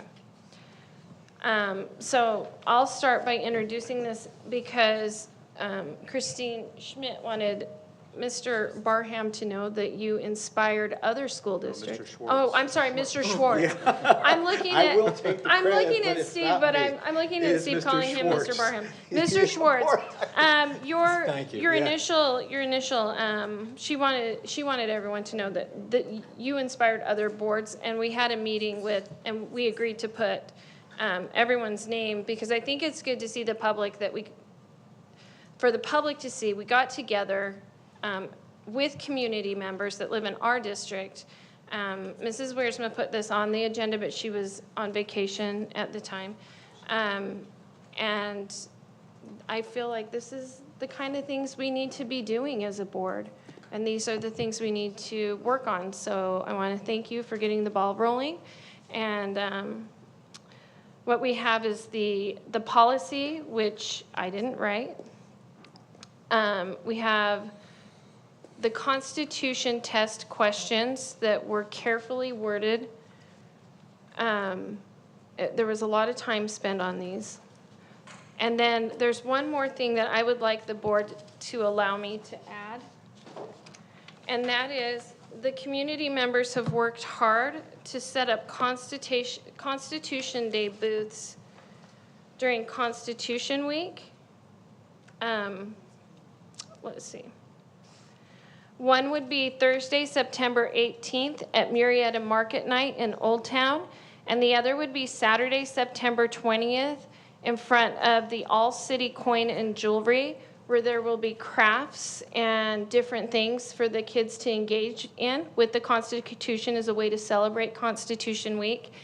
And I wanted to add that we would also not just approve the policy, but that we could send out, I talked to Dr. Velez about adding a notification to, what were we saying the best way to notify, like the weekly update? Yes, so at our elementary sites, they send out kind of weekly and monthly newsletters to their families, as well as getting the communication out at the middle school and high school, as well as the community connection, which comes from the district office. So we have many layers. Yeah, and so they'll, like I said, they'll just be different crafts and whatnot for the kids. And I wanted to send that out a couple weeks before Constitution Week is celebrated. So I would like to make this motion and include the approval of notification of the, just for this year, of the Constitution events. If it's ongoing, then we'll notify ongoing. But I wanted to make sure that the board approved that we'll notify the parents that those events are taking place. Mrs. Wishman? So I do appreciate that we're partnering with board members from another district, several districts. I love this idea. I've had several people come forward and say, is there any way we can find pocketbook constitutions to donate for all of our 8th graders? So if any of you out there listening have connections, it would be a great thing to do. And I know some districts around the country have found that, because too many students don't take the time to look at this, and it's so important. So I'm excited that we're bringing this forward.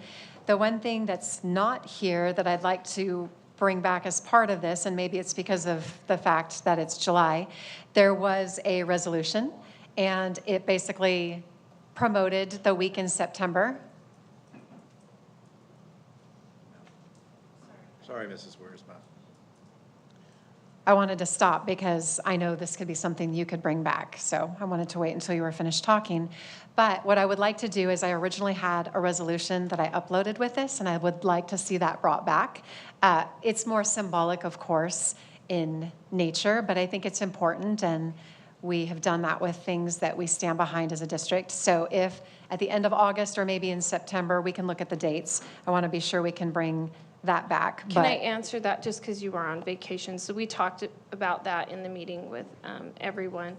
And I did explain I would be putting this on without the resolution because we've had some problems with resolutions in the past. So I'm shying away from them right now. And I'm sorry that you weren't there for that discussion. But the community members and other board members, I think they may or may not put the resolution on, but I let them know ahead of time that. Well, and I think the one thing about that is if it was a day versus a week, I could understand that. But as much as I value these board members, I think that you needed to come back to me because I agendized it that way. So I think in the future, before the agenda goes up, that would be something to talk about, because I don't think you should make a unilateral decision on something like a resolution.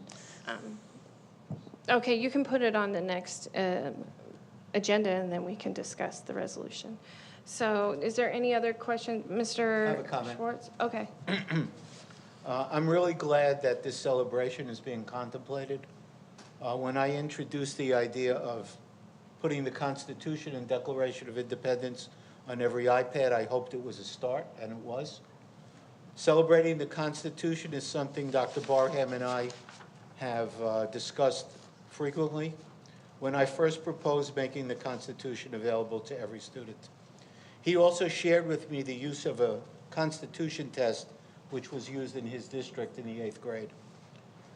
Action item 7 is inaccurate, and it is inaccurate because number 5 says compliance.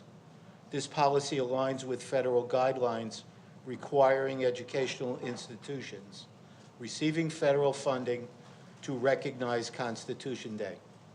In fact, educational institutions that receive federal funding are required to recognize Constitution Day under federal law enacted in 2004.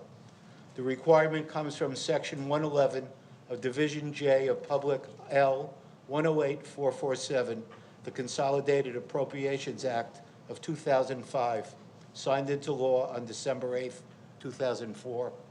What it requires: any educational institution receiving federal funds must hold an educational program about the U.S. Constitution on September 17th of each year, commemorating the signing of the Constitution in 1787. If September 17th falls on a weekend or a holiday, the program can be held in the preceding or the following week.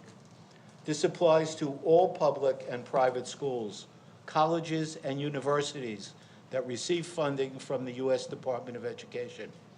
This law is often referred to as the Constitution Day and Citizenship Day requirement.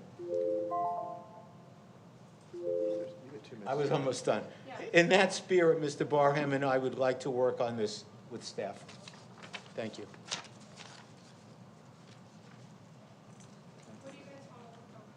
Whatever they want to see in the classrooms, what kind of lessons, what the test should be, what kind of celebrations we should have. We're going to have kids dress up as, you know, George Washington or whoever else, or the people who signed the Declaration. You know, we could have whatever they think is appropriate to the curriculum and the standards. You know, yeah. No, exactly. Okay. And I just want to make a statement on the Constitution test, because it's something that I talked about, being inspired here by Mr. Schwartz. The people in the community who made up this test that's on the agenda to be approved, I want to thank you, because I know that these people are very civic-minded. They're retired teachers, and they care a lot about our students understanding the Constitution and our federal and state government. So I want to thank them for writing this test, and Mr. Schwartz and I would like to work with staff in rolling out the test and the other events that may have been planned for that week.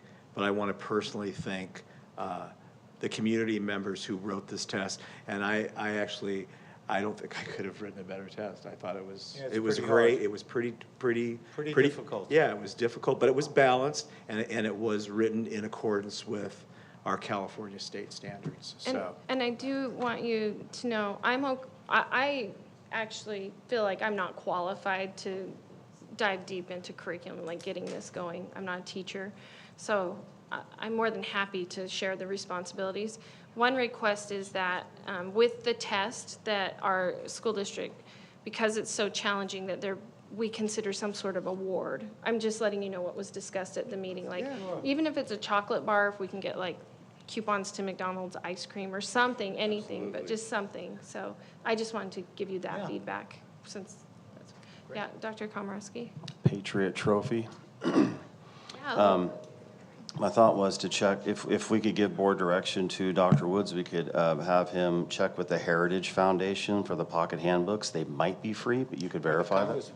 Maybe our I've looked into that. And point of clarification, having brought this forward, that was my whole goal, was to be a part of it.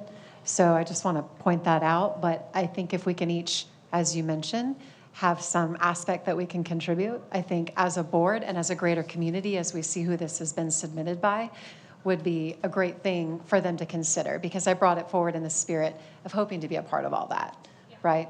So I think it would not be a Brown Act violation if you guys have talked to Dr. Velez. The board members can work with Dr. Velez on taking on different aspects of that. Would you be willing to work with the 3 board members? Did you want to be involved too, Dr. Komorowski? We can't have 3 board members involved. No, not involved. Doling out responsibility. So Dr. Velez is she can give each one of them a separate I'd responsibility. rather Jen, since she brought this forward with you too, but I didn't get to use my time. I just want to say. I was just saying everyone. Yeah, I just want to say the more Constitution for the students, the better. I approve of all this. I think she should be in on it with you too, delegating, because You guys brought this forward. I just want to be, the only part that I want to really be involved in is the Constitution test, because that's what I talked about. And then what did you want to be involved in? Which part did you want to, like maybe helping acquire the free pocket constitutions? I think that would be a great part for me. And you mentioned maybe an essay contest or something Yeah. to do to incentivize students. I would love to be a part of that aspect as well.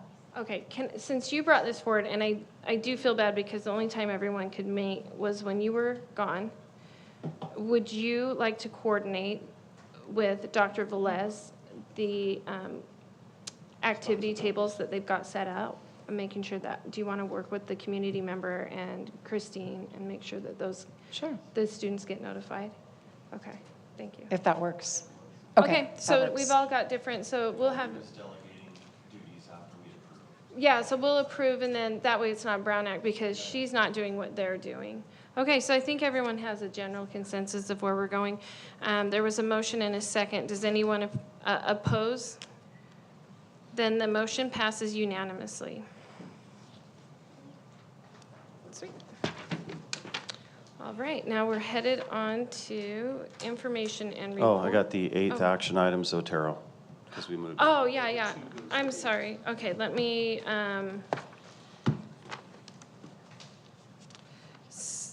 okay, so could you click on number 2?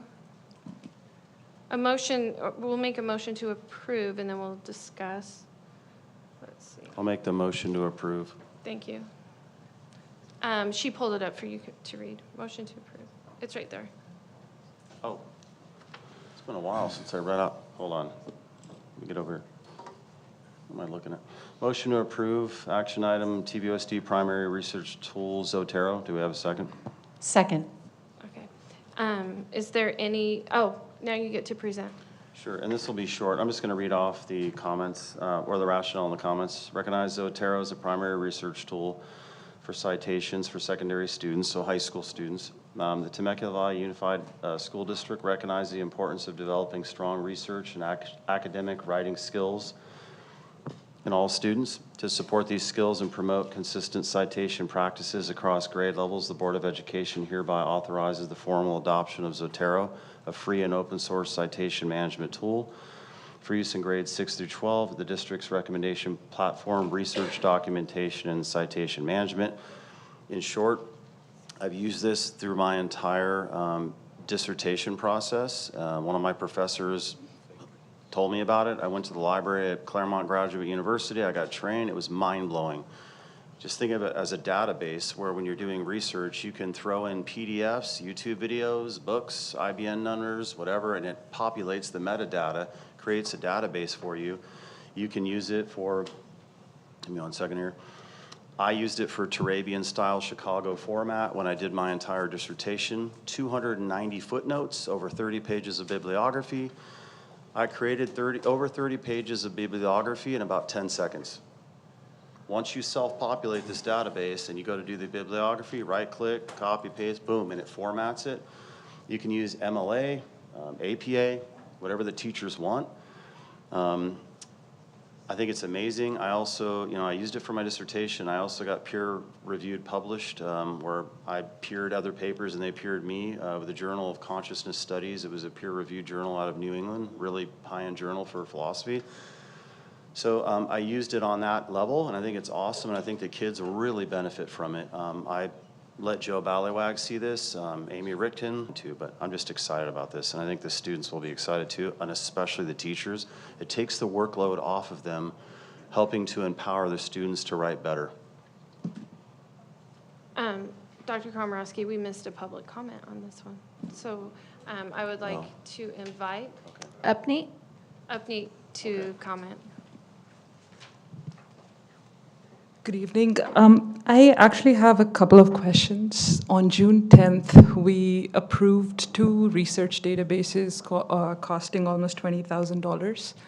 And one was GaleDB and the other one was EBSCO, which said it is age appropriate, like, all the content, papers, everything that will be available would be age appropriate and curriculum aligned for the students, and I'm just wondering why this was brought up. I asked my daughter, who is in 8th grade, who worked for the press, like, what did you use for bibliography? Because they write articles and they put the citations in there.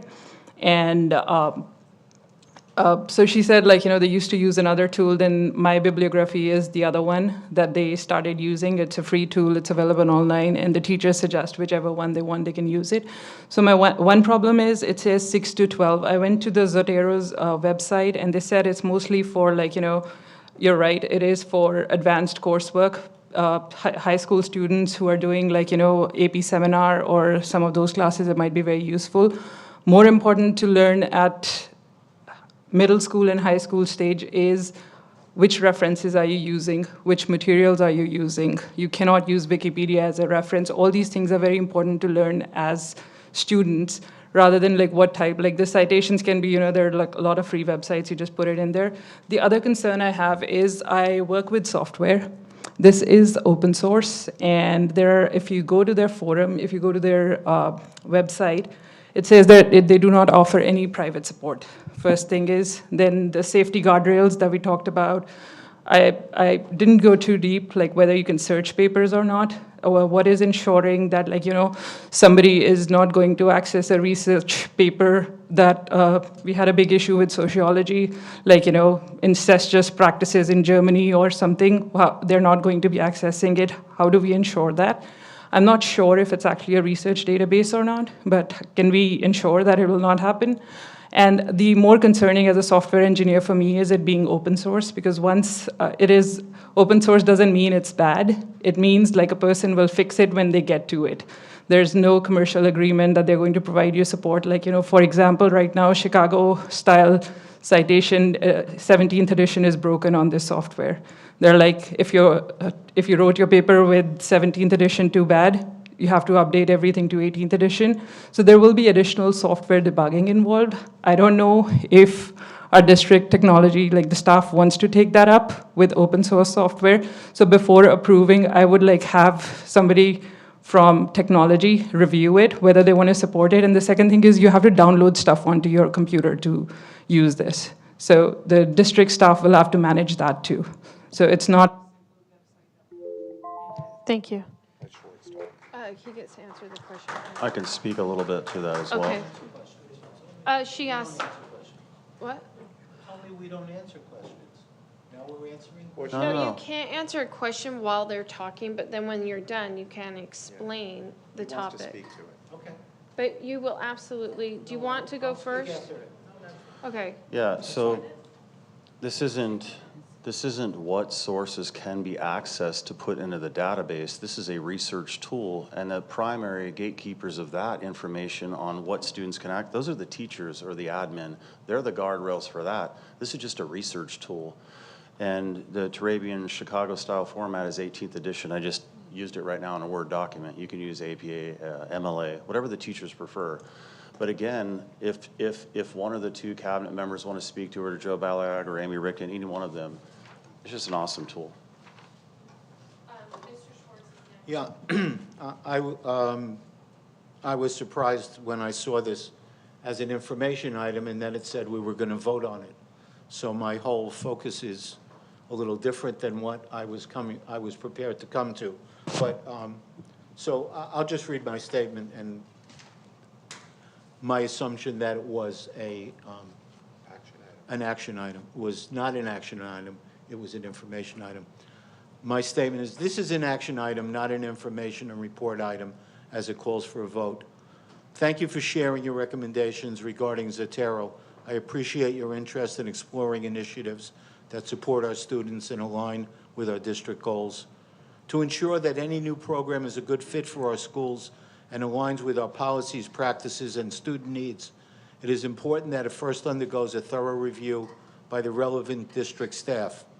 This allows us to evaluate the program's effectiveness, alignment with curriculum and services, and overall impact. Your recommendation should be sent to our Director of Technology, Mr. Evans, and he will review it as part of the regular vetting process. Once that review is complete, we can revisit the conversation with more detailed information and recommendations. Programs not reviewed through formal processes may lack oversight, leading to concerns about effectiveness or even conflicts of interest.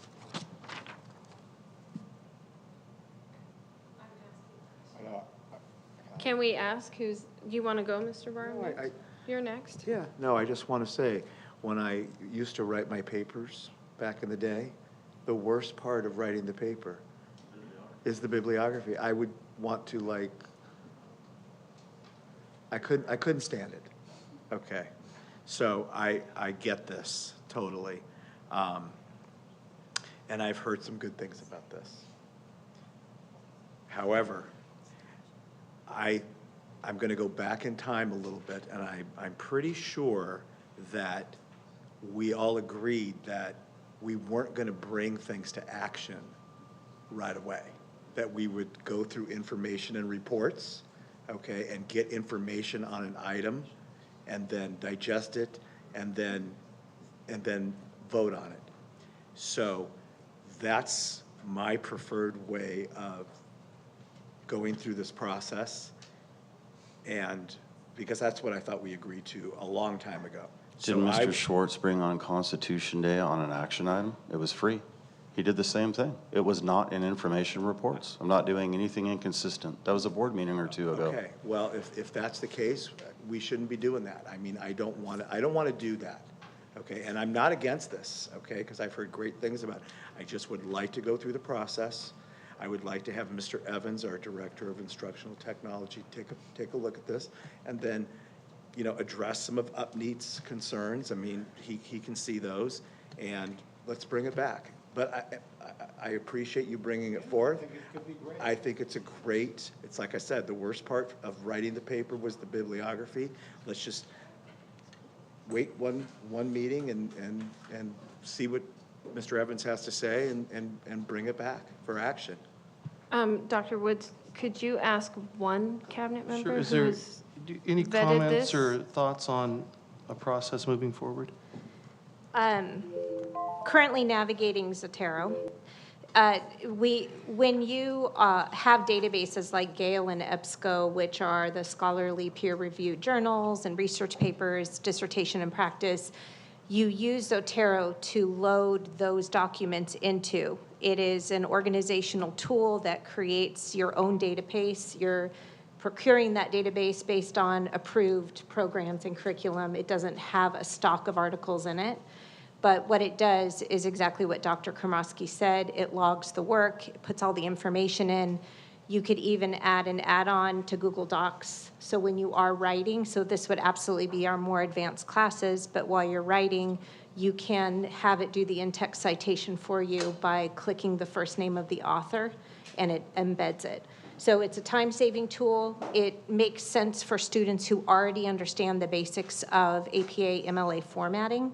But I just wanted to reiterate what Dr. Komrosky said in terms of its use.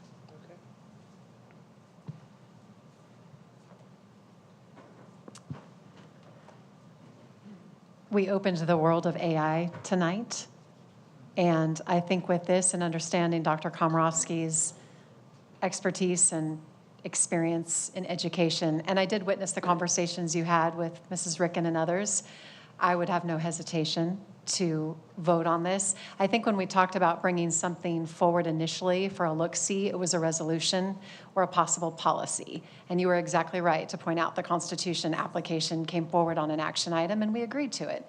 So I don't have any problem agreeing to this tonight. I also know you have a great relationship with Mr. Evans, and you'll continue to talk as you have, and I trust your judgment. Is that it? All right. Lene, Are we? So do you want to keep commenting? You guys can keep talking about it. No, I mean, I think that we should amend it for a look and bring it back. Do you want to postpone it? Let's postpone it, but postpone it with the condition that Mr. Evans is going to take a look at this and bring it back at the next meeting. I mean, I'm totally open to Then that. you have to make a motion to postpone and get a second Okay, so I move that we postpone until the next meeting, the Zotero application. Do I have and having Mr. Evans take a peek at it, and then bring it back at the August meeting. Second. Do I have a second? Okay, Lene? Will that be under information reports, just to be very specific? Or action? No, it would be an action for Yeah, action. okay, just, No, because I'm not gonna. we're debating that right now. I mean, it should be under action, right? That's what you. No, because I'm not gonna, it's not gonna come back next meeting. I already did my homework and I've already talked to all the staff, so I'm just gonna approve it right now. Okay. So call roll on the amendment? Schwartz? No. But then we have to clarify what we're voting on. We're voting Yeah, on right pushing now it to we're next voting on the meeting. amendment. Do we want to the postponement. Do you want to postpone this? Call roll. Yes. Wiersma? No. Tomorowski? No. Barham? Yes. Anderson? No. Now, let's read your motion again. It's right there. You don't have to read it again. Oh, so it's been It's there. motioned and seconded. I'll just make the I'd like motion. to clarify it. So the motion has been made to approve Zotera's primary research tool for TVUSD, and it was seconded by Me. Mrs. Wiersma, Lene Culverall. Schwartz? No. Wiersma? Yes. Tomorowski? Yes. Barham? No. Anderson? Yes. Okay. So my motion passes 3-2. Thank you. The students and the teachers are going to love this. I'm sure they will. Dr. Anderson, may we take a quick Yes, let's take a 5-minute recess. 5-minute break? A second. And would you consider possibly, before going through all of the policies, allowing for general comment to happen, since it's been several hours? We'll do, we're going to have, when we do the policies, there's public comment on the policies, and then when that's done and voted on, then there'll be general public comment. Thank you. We still have other, yeah, we do have Mr. Valuac, so let's do 5 minutes.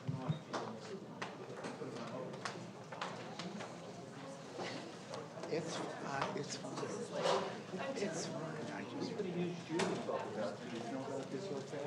Josh, no, that was last night. That's fine. I didn't write that Yes, on I- paper, so I was listening. Oh, no, don't be sorry. No, don't be sorry. That's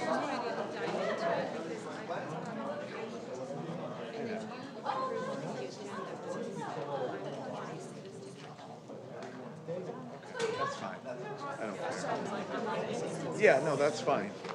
That's fine. That's, no, I'm with you. I get it.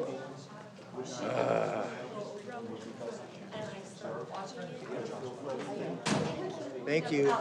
Thank you for inviting Bye-bye. us. Bye-bye. Thank you. Bye-bye, bye-bye.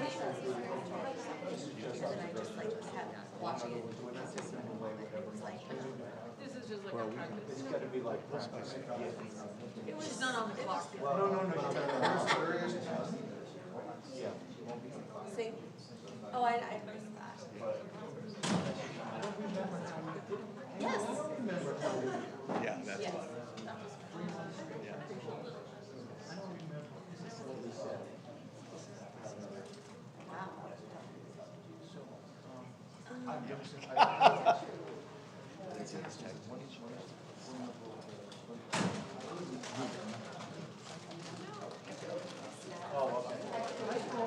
Yeah, just go stop.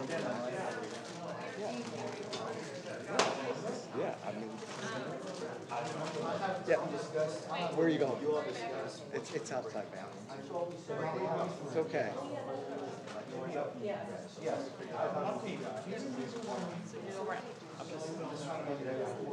No, I agree. Well, I mean, that's what the kids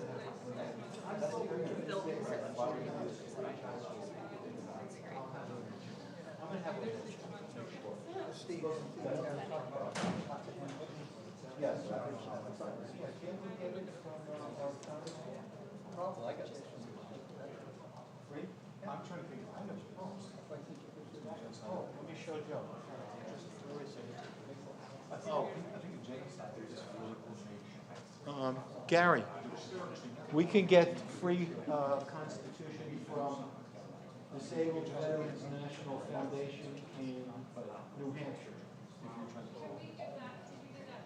Oh, we take a picture of it. Yeah, that's I think we have those in California too. I think we could get them from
All right, next we have secondary grading practices, math update by who's going to do? Mr. Joe Ballawag. Thank you. The famous Joe. Wow. That was amazing. Now I feel a lot of pressure.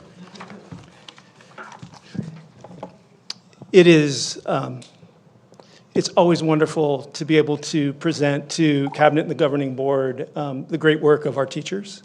And I have 3 minutes tonight to be able to talk, okay, even better. I can talk slower. I have some time tonight to be able to give you an update, as I promised during my last presentation on this topic. There's been some activity and reflection around grading practices in our school district this past school year that will continue moving into the next school year as well. We have focused, as I said in the May presentation, in the discipline of mathematics.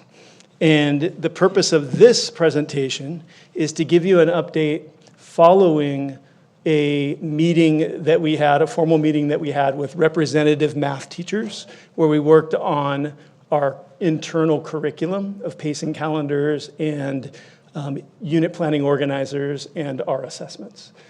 During that meeting, we had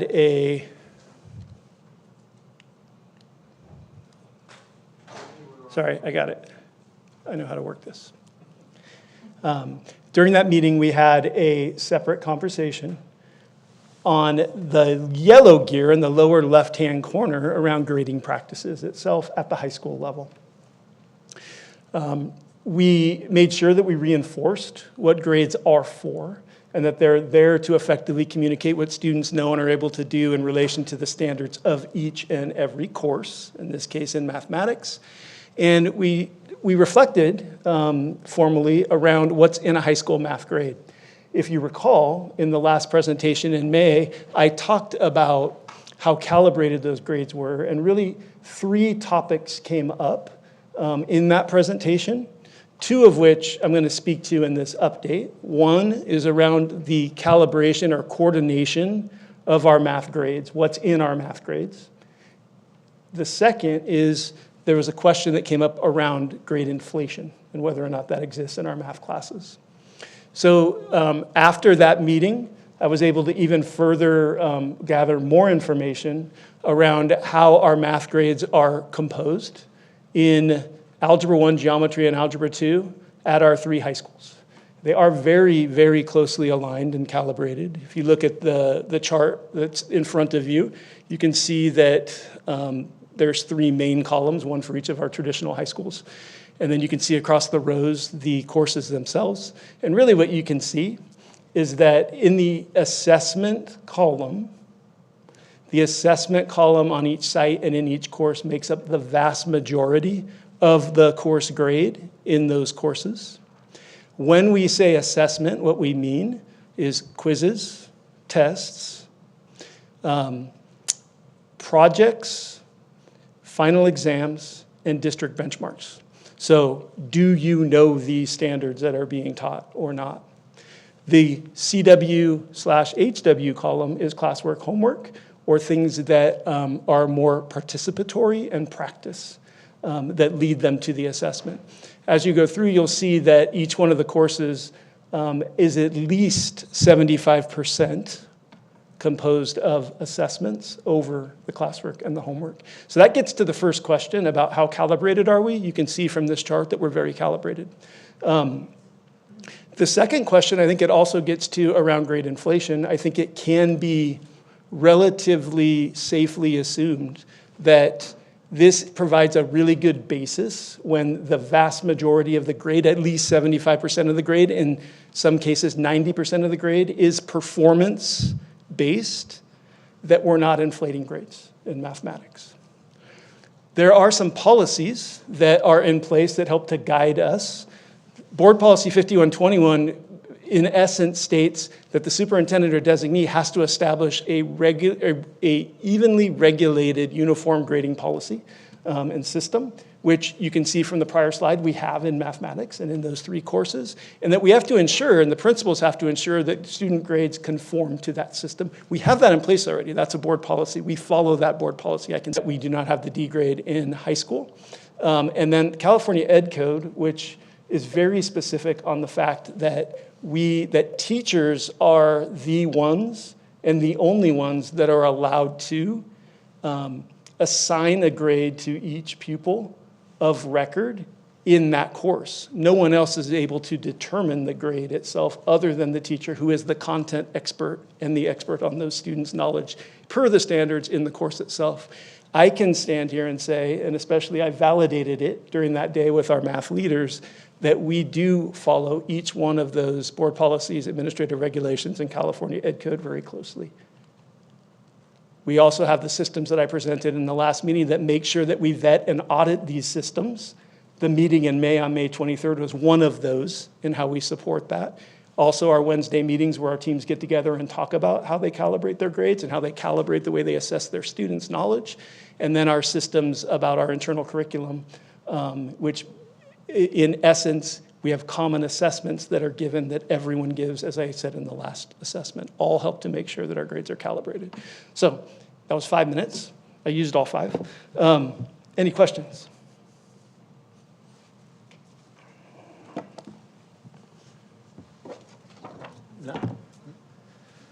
Not a question so much as a comment. This is something that Emil and I were really interested in, and I'm thankful that you put so much effort in clarifying and making sure that what we wanted to see is what is actually going on. It's really important that if you're a student at Great Oak or SHAP or TV, that what you're doing in math is not only the work is the same, but the way you were evaluated for doing that work is the same. That it's not, oh, well, I count classwork more than tests, or I count tests more than classwork. It's that the uniformity is there. And thank you for doing the work, and thank the teachers for their passing on the information to us, which is what we really wanted to see. Thank you, Joe. Thank you.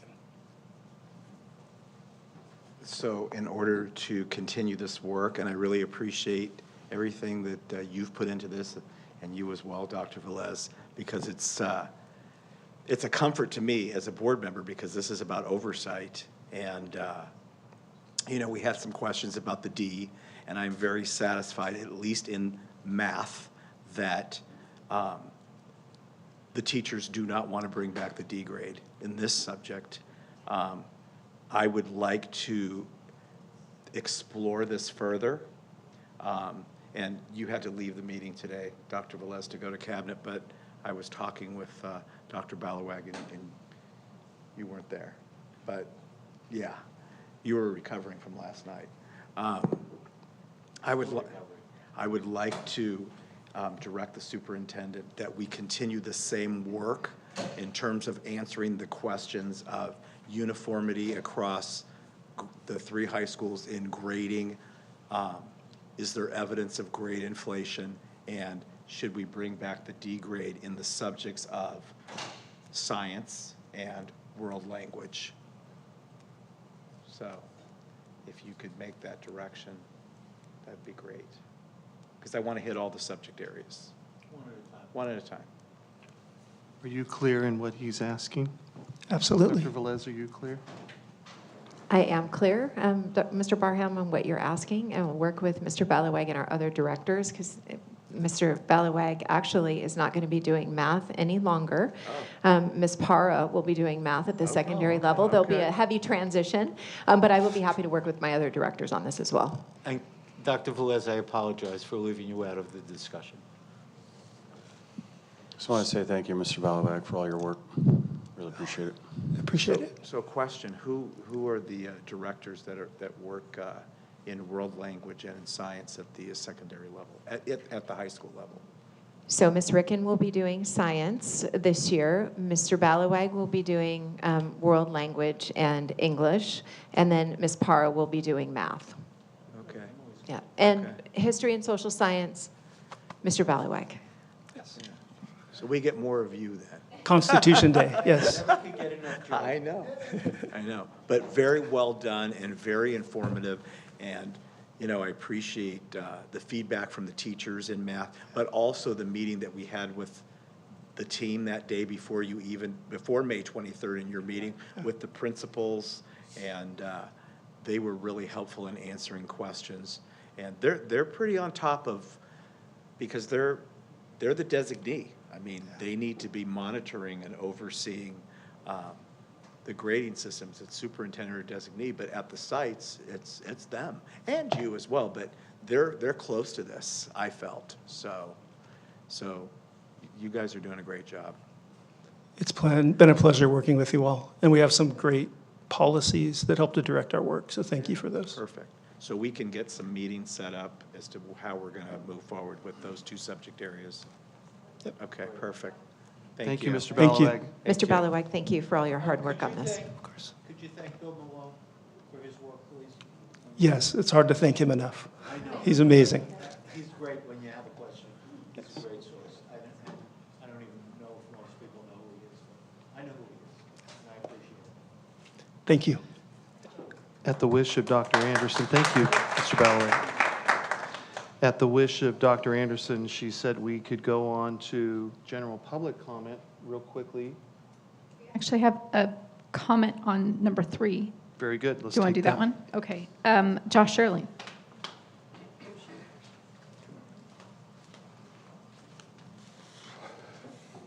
I was hoping Dr. Anderson was going to be here. I wanted to discuss the AI policy. I actually thought the policy is the right kind of vagueness. If you get too specific at a point where we don't really know how AI is going to impact things, it may not actually be applicable. So I actually wanted to complement the policy as written. I did want to talk about, there's something you brought up, Dr. Komorowski, that I actually agree with, the survey. Even though we couldn't tie it to the thing you voted on earlier, the only thing I would add with the survey is, instead of it making a yes or no option, if you make it strongly disagree to strongly agree, a 1 to 5 scale is more granular and gives you more accurate data. I would also love for the people with the Magic AI, if there is an opportunity for parents to try it, if they could provide a QR code or a link with the email that was going to go out about it, I would love to try out the tool that my kids are going to use. So if they could incorporate that with the upcoming school year, that would be great. Dr. Komorowski, thank you for all the insight you've had about AI. I think ultimately what we're going to end up having to do is we're going to have to test kids not using computers. We're going to having to go back to handwritten answers just to prove that they can read, write, and spell and have the understanding. As much as I love AI, I think we're going to be down to having to use old pencil and paper. Blue book. The old blue book. So thank you guys all for your leadership. Any other comments on this item? She wants to wait till she gets back to discuss this item, so if you don't mind, we can just go right into general public comment. How many do we have? 10. Okay, we have 10, so let's get that started. Chelsea?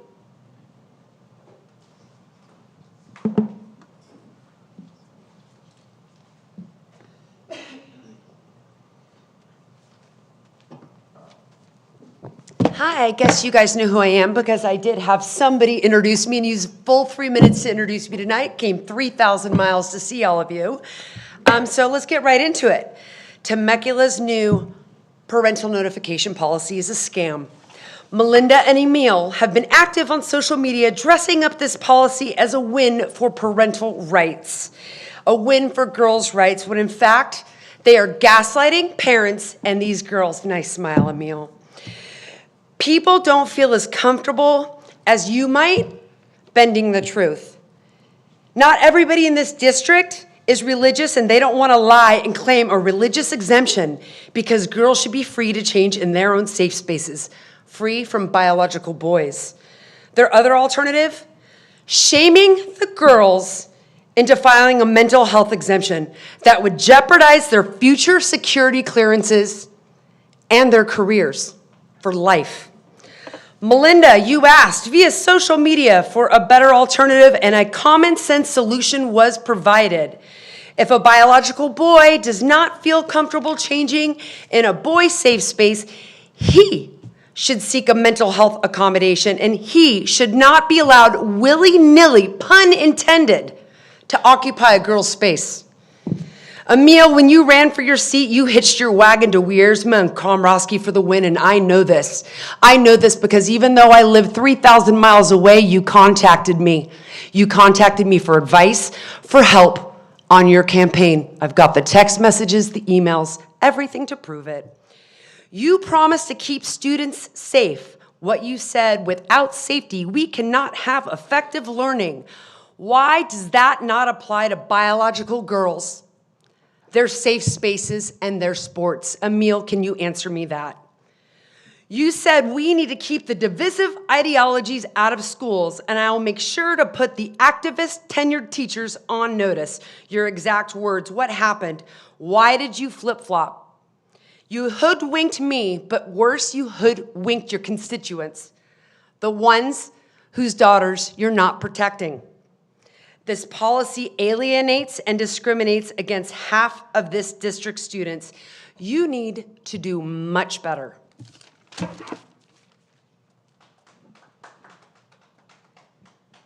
Okay, next up is Maribel, followed by Jeff.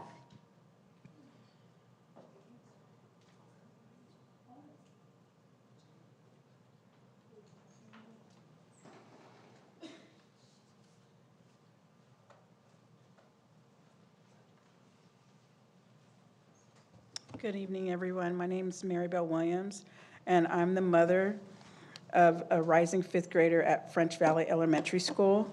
I also serve as a court-appointed special advocate and a certified educational surrogate parent for students with IEPs in Riverside County. I'm here tonight to publicly thank this board, and especially Dr. Anderson, for adopting a new religious and mental health accommodation policy that protects students' privacy in shared spaces, bathrooms, locker rooms. I was one of the first parents to complete and submit both forms on behalf of my own child. My son has experienced real distress in the past when he was forced to share a restroom with students of the opposite biological sex. And these new policies offer families like mine a way to advocate respectfully without fear or confusion.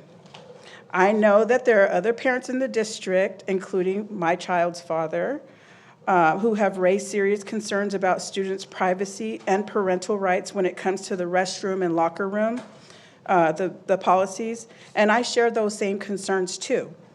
But I don't believe pulling our child out of public school is the solution. I believe the better path is collaboration and accountability. That's why I support the implementation of this 3-tier restroom system, which is a boys only, a girls only, and I just used the restroom and I saw something over there that said unisex, so I like that. That's the 3-tier system that I'm talking about. And I'm here tonight to ask the board to move forward with the implementation before the new school year begins. Please, would you let the parents know when the signage will be posted and how the schools will designate the spaces? Thank you again for your leadership and for your protecting the dignity of all students, not just the boys, not just the girls, also the transgender students, and also including the faith-based and the mental health forms that Dr. Anderson put together. I appreciate your time, and I hope this board continues to lead with transparency and balance. Thank you. Thank you. Jeff Pack, followed by Upney. Good evening, board, board president, Dr. Anderson, district staff, and Superintendent Woods. About last night. Thank you for the opportunity for letting me speak to you all, first of all. And first of all, I want to say, Dr. Anderson, I agree. Sadly, the TVUSD governing board is dysfunctional. Last night's meeting was a complete waste of time and money. It should have never happened. I understand the motivation for trying to fix these issues. It's admirable. And I believe that some of you want this dysfunction to end. I say some of you because when you step back and really look at why there is dysfunction, there are two people, and only two people, who are responsible for it. And we know exactly who they are. They are the same two people who have been here the past 3 years. The TVUSD governing board as a collective is not why I'm standing here tonight. I do not enjoy this. I'm not a great public speaker. This is not personal. I have never met either of you. I do not know you personally. This is about business, not personality, not politics, not social media content. I am here because two people on this dais have been actively working to sabotage this district for 3 years, and it has cost us taxpayers hundreds of thousands of dollars and soon to be millions. It started in December of 2022 and it continues today. They are agents of chaos. Their goal is to destroy our school district from the inside. Data supports that. The audit will expose it. Here's one example. Last night, a member of the community came here and claimed to have new information about the investigation. Go figure. The day he wrote the letter, July 15th, did you know that those two board members became aware earlier that same day that accountability was on the agenda for the following Monday night? And poof, suddenly one of the supporters remembers a phone call. It was not an affidavit. It was not a sworn statement. It was nothing more than hearsay, presented without proof. No recording, no text, no proof. Just a letter he paid to have notarized. Those two board members, I believe, with the help of politically motivated organizations and a disreputable newspaper, put out a call to action to get their supporters to show up last night and further this lie. A Marietta resident called our board members and our parents disgusting. A woman from Solana Beach drove in to berate our board members, and now someone from Florida, apparently. It's yet another example of manufacturing chaos to escape accountability. Listen, we have to stop blaming the entire board for this dysfunction. We know where the blame belongs, and so do all of you. Finally, let's put the investigation, the make-believe statement, and last night's meeting behind us. Let's ignore the chaos agents, focus on providing the students of Temecula the best educational opportunities they can be provided by this board. That's what all of you were elected to do, whether you like it or not. Thank you.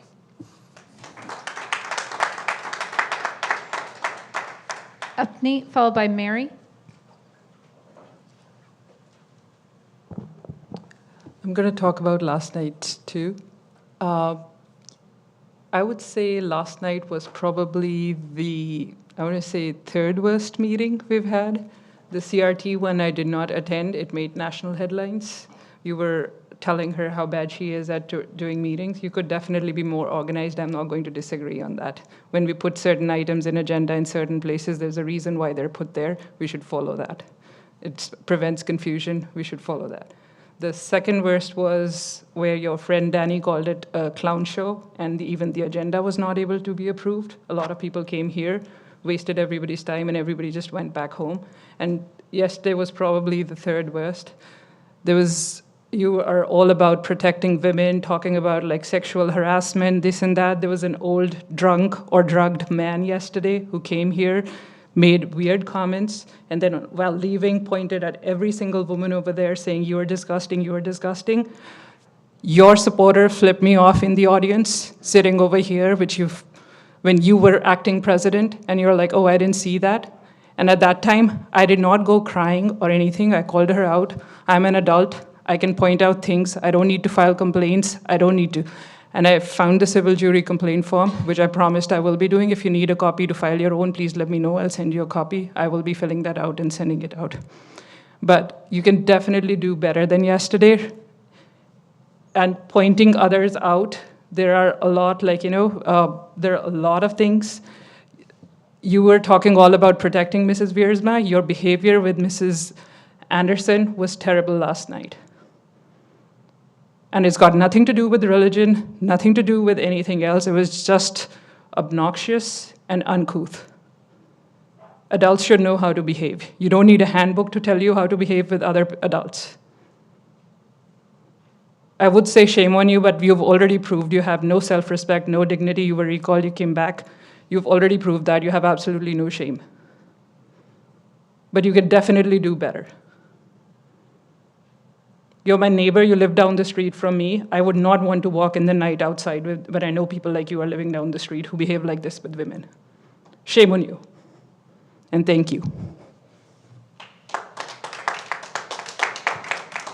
Next up is Mary, followed by Kenneth.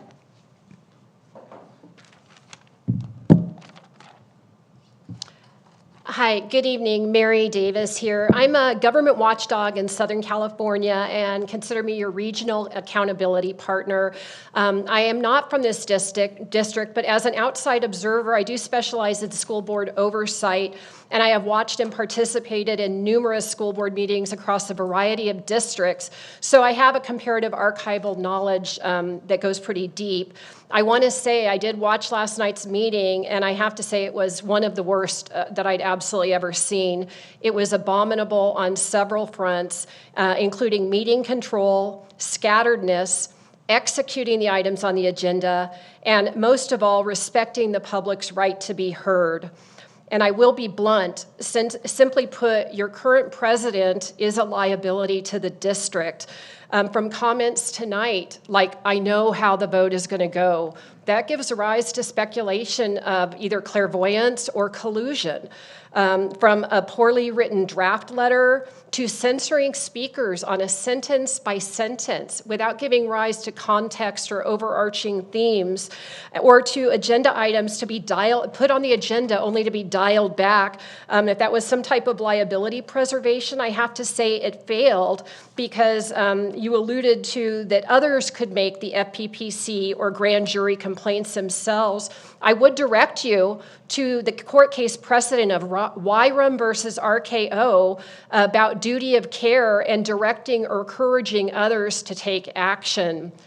Next, regarding escalation to the State Department and the superintendent, that body has previously shown marked animus to two of your board members, so is far from a neutral body. Let's see.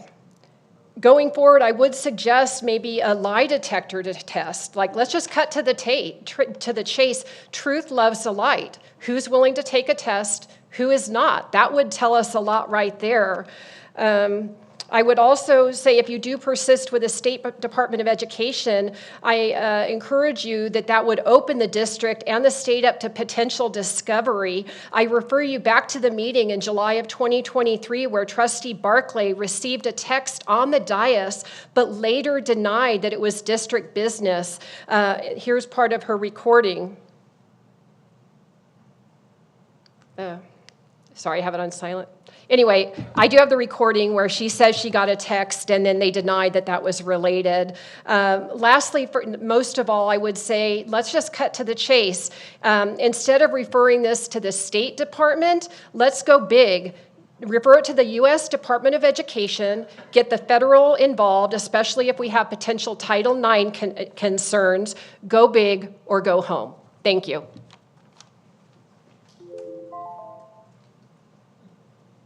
Okay, Kenneth, followed by David.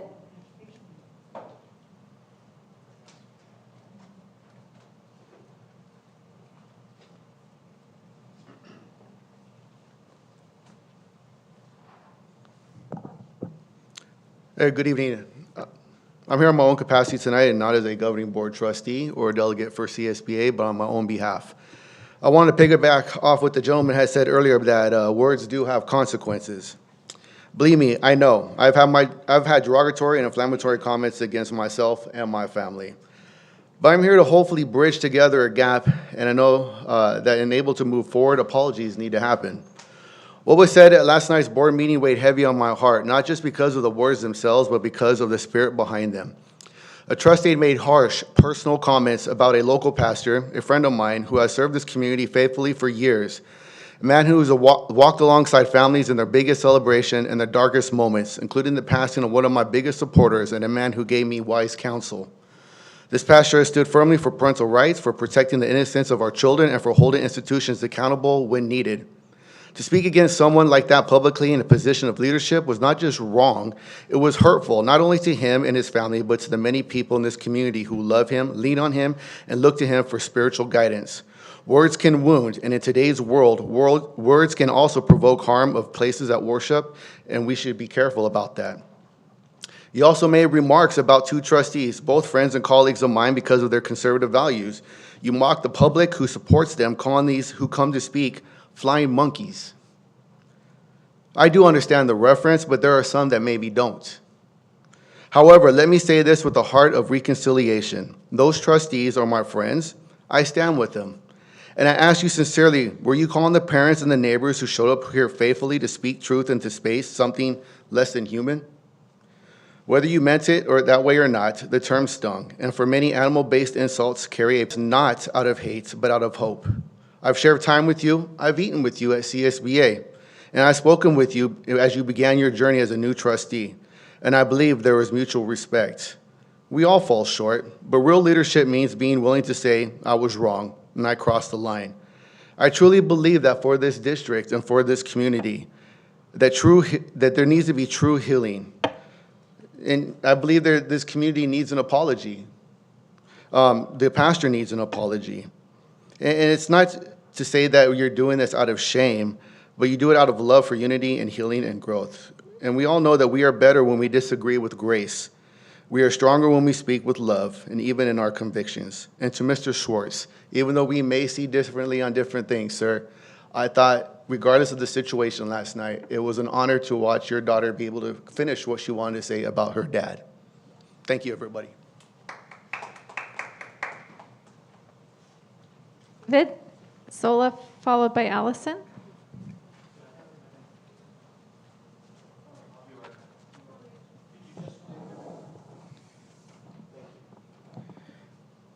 Yes, I can, Steve.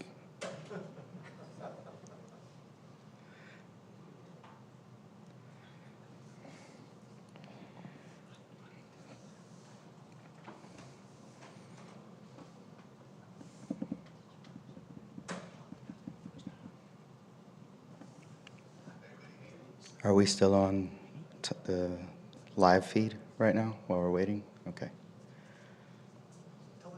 Anybody know where I keep my dad jokes? In my database. Thank you. Thanks, Josh.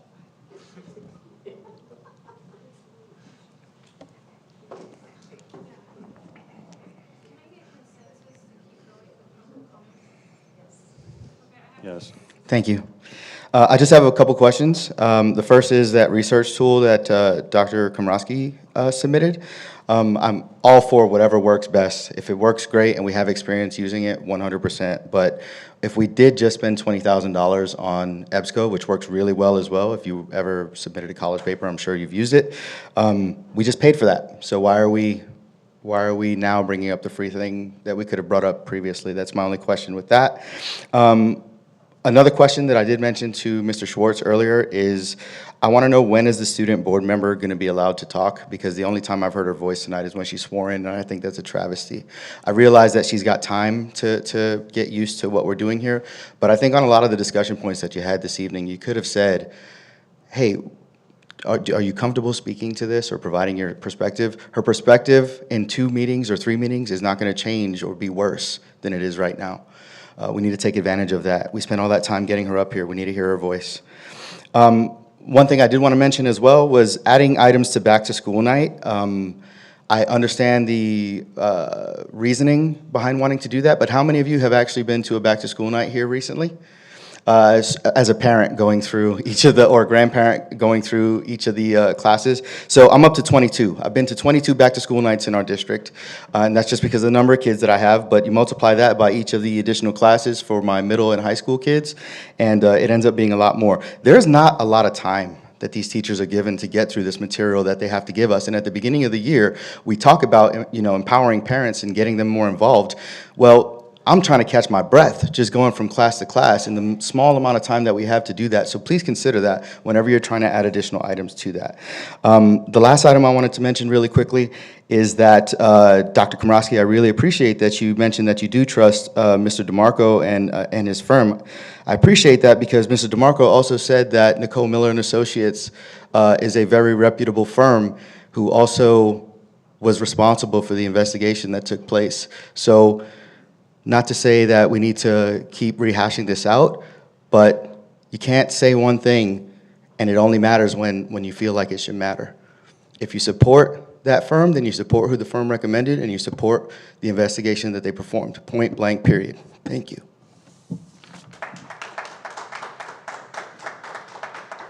Last speaker, Allison.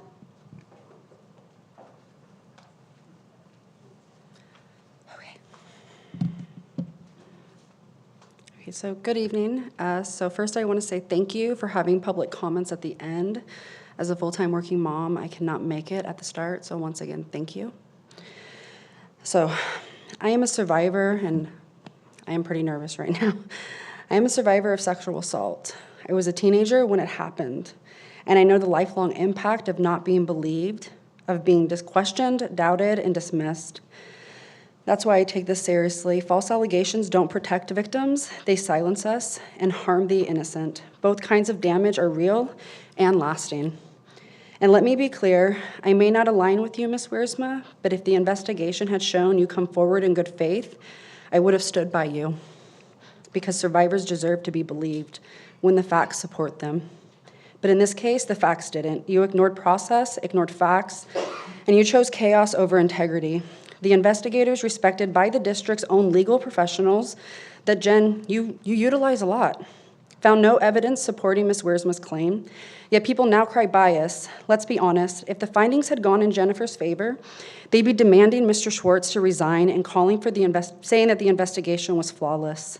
Then we have Jason Craig, who submitted a notarized declaration just days before last night's meeting. But according to his wife, who personally told me he had this information for months, so why didn't he speak up during the actual investigation? Because it's a narrative control. And let's be real, anyone can pay $15 to get something notarized that doesn't make it true. Last night's meeting was called because a female board member said she felt mistreated by a male colleague. And yet, while we were literally discussing how women are treated, Joe spent the evening speaking to Dr. Anderson with obvious disrespect and arrogance. It was uncomfortable, but not surprising. We've seen this before with how he constantly treated Ms. Barclay with disrespect, has harassed a female educator in the district, his social media videos attacking women, calls them witches, or leftist troublemakers. Anyone who dares to disagree. Joe, you claim Dr. Anderson can't run a meeting. Last night's meeting was messy, yes, but I remember the CRT meeting under your leadership, watching people constantly kicked out with your red cards during meetings, comments being cut off, meetings dragging until 2 a.m. Compared to that, Dr. Anderson's meetings are calm, on time, and respectful. So forgive me if I don't take your sudden concern for women seriously. While Joe and Jen push political drama, the other board members consistently focus on students, academics, and stability. That's leadership we need, not smear campaigns. As a survivor, I know what it feels like when your truth is twisted for someone else's agenda. Ms. Wiersma, you caused real damage, real division, real harm. You owe Mr. Schwartz and this community a public apology, because leadership is about accountability, not chaos. And frankly, the public is. Thank you. Yeah, no, we had one more. Josh Shirley.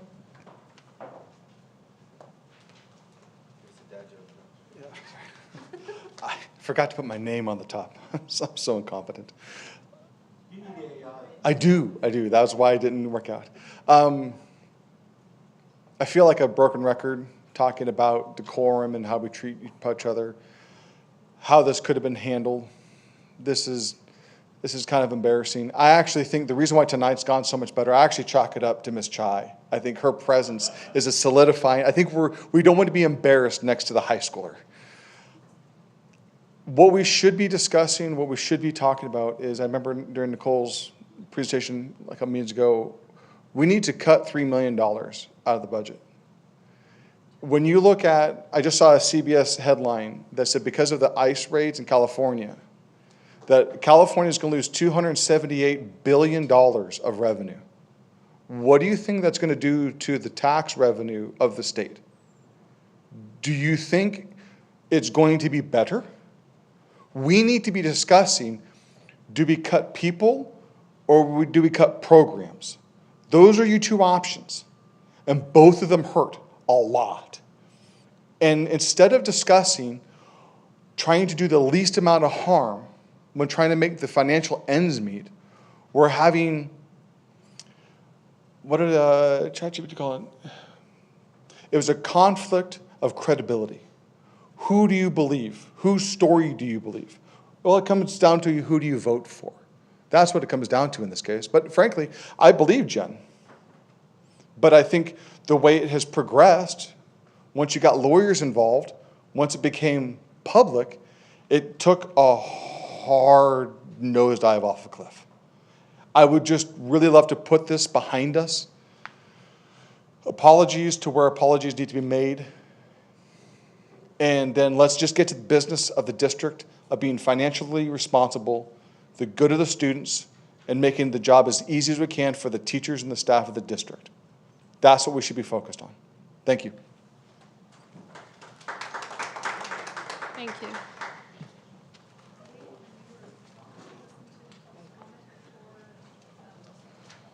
It's number 3.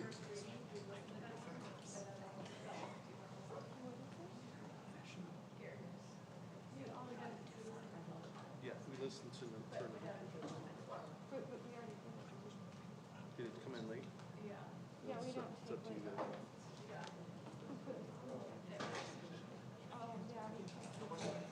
We already passed it. Oh, wait, number 3. On information. Oh, my gosh.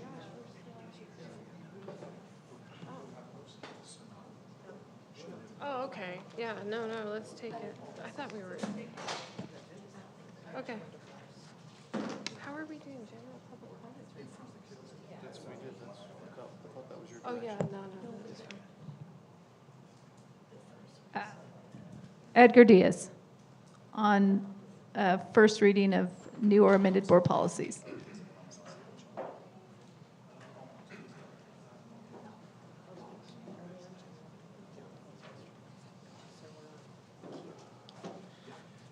Good evening, everyone. Just wanted to ask for a robust discussion on policy 5127, graduation ceremonies and activities. I noticed that in the high school, there is quite a few different considerations that are made there. In the middle school, it seems to, everything has been taken out, which basically means anyone who is eligible to promote can participate in promotion ceremonies. Thanks.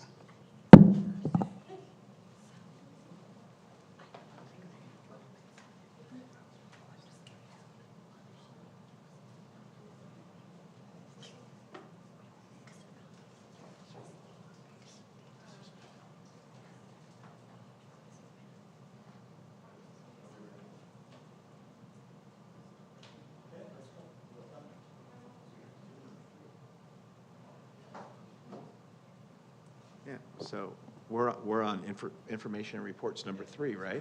Okay, so we have a new board subcommittee policy in which we got together and did some work on several policies. So we wanted to bring these forward for review, for a first read.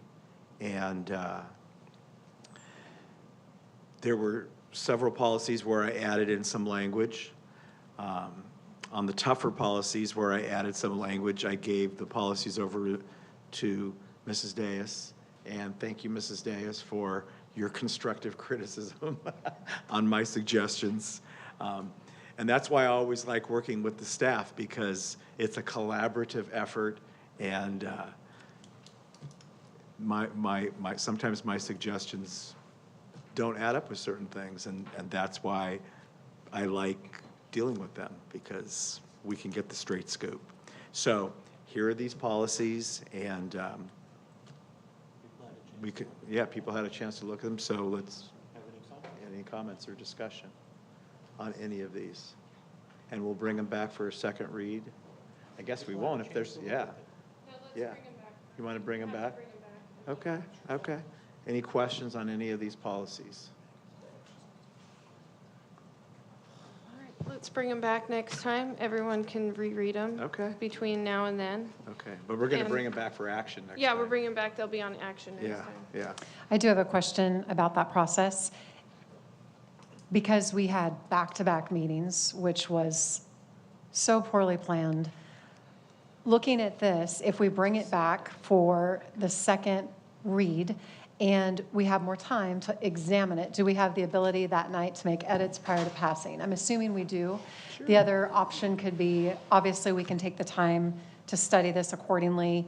I don't know if we can send comments or edits. I don't want to circumvent anything that we need to do procedurally correctly. So what's the best way to take this on? I think the best way would be for you to review all of the edits that have been made. And then when we go to take action, because we're not taking action tonight, why don't you make the amendments to those? So if you want to make a change in a policy, then when it's an action, you can just motion to amend it, and then someone will second it, and then if the board approves, we'll make your amendment. One other question, did any of this go through an attorney, or was the blue CSBA related? Was there a final, I'm assuming because it's a first read, it didn't? The blue was CSBA related. Okay. But unless we feel like we really don't know, we're not going to be sending these policies to an attorney. We're going to bring them back for a second. I mean, if you have any issues, we'll bring them back for a second read. If you have an issue, we'll deal with the staff. And if we don't know, and we'll send to an attorney. That's what we're going to do. But we're not sending this stuff off to an attorney right away. That's backwards. Yeah, we're So not doing there's that. only one then I would like to speak to right now, if that works. There was so much here. It was either discrimination on some level where it went through a lot of terminology that kind of focused on one particular group.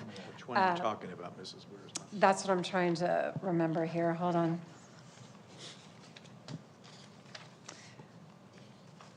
Can you bring it up when she gets it? Okay, it is, what it is, all right, it is, hold on. Regulation 5145.3, non-discrimination and harassment.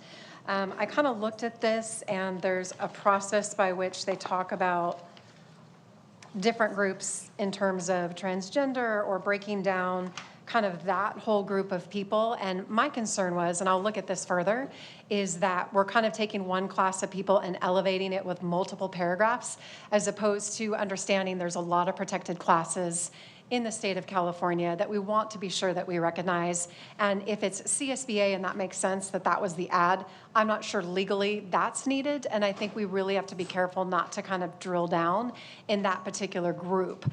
And I have looked at other districts and what they've passed, and that was not something that they brought to the table. They felt like it wasn't needed, and there was an overemphasis there. So I'll look at it further, but that's just my suggestion from the top that I want to be transparent with that concerned me. Okay. So we'll take a look at that. Okay, and then who had another question? Nicole had her request. Give me the number again. 51. If I might, and maybe this would be helpful in between the time as well. There's a number of these board policies on here and administrative regulations that were most recently reviewed in our federal programs monitoring process a year ago. And there are instruments, both statewide and federally, that have very specific requirements for language that's included in some of these. And some of those updates may have been more recent, I should say, than the CSBA recommendations. So on that note, there are some districts that don't have language, as Ms. Wiersma noted, in their board policies, but it's likely because they haven't been through an FPM recently. And we were told we needed to put it in order to not have any findings. So if it would be helpful to the board, I would definitely like to put together a list of these that list our FPM BPs, state what we were told, why there's some dates that are as recent as 2025 and 2024 on these, because we want to be very careful with some of this language, that we're not altering it as it has been required of us in order to not have findings by the state. Would we also be able then to add to be inclusive? Because again, that's kind of looking at one particular group. So I'm looking forward to seeing that, to understand the finding and why, and then how there can be a more inclusive aspect versus kind of looking at one segment. Can I ask, I either need to take a personal privilege and just leave, or can we address this at the next meeting? It's so late. Do I get board consensus to move on? Yeah. Okay, let's move on to public. So I think Okay. we're ready for general board comments. No. Oh, public wait, comment. yeah. It's negotiations update. Oh, negotiations update? Yeah, it can be very brief, Dr. Please. Anderson and members of the community. Just a quick update for CSEA. We met on July 7th. We continue with successor negotiations with the collective bargaining agreement with CSEA, and we settled on a couple articles. We will meet with CSEA again on the 28th. Most of the TVA negotiations team continues to be on summer break, so we look forward to meeting with them when we get back. Quick little shout out to Mr. Brian Baleris, the lead negotiator on the TVA side, and just want to share with him that we're thinking of him and his family. They had a deep loss over the past month, and so our thoughts and prayers are with him and his family. Thank you, Dr. Anderson. Thank you. Can I make another request from the board? I feel like we should not do board comments. I think last night's meeting was rough, and let's just go home. I think if the board members Can want I to get speak, they consent? should. No, you can't do that. I'm not actually going to do board comments, but you can't stifle a board member from speaking. Do you have But I board have no board comments? comments. I do have If board somebody wants to comments. speak, you Can can't, I you make a can't shut them motion down. that we don't have board comments This is a tonight? First Amendment violation. It's a First Yes, you Amendment. can, and I second it. And actually, I talked to Nicole Lene, about sharing budget. Good news. So you can't do that. No, This is a joke. I'm gonna just, I'm sorry, you guys, I just need to go But you home. can leave and allow for the rest of the board to Does speak. anybody You have a No, motion you know and a what? second, let's call the vote. That's a problem, though. You can't That's limit. okay, you can do what We we are need to elected do. as trustees would to you call the speak. roll, please? You can't do this. Okay, we'll see who can do what. Schwartz, Yes. Wiersma, No. Komrosky, No. Barham, No. Anderson. So wait, there were 3 no's. So say what you want, go ahead.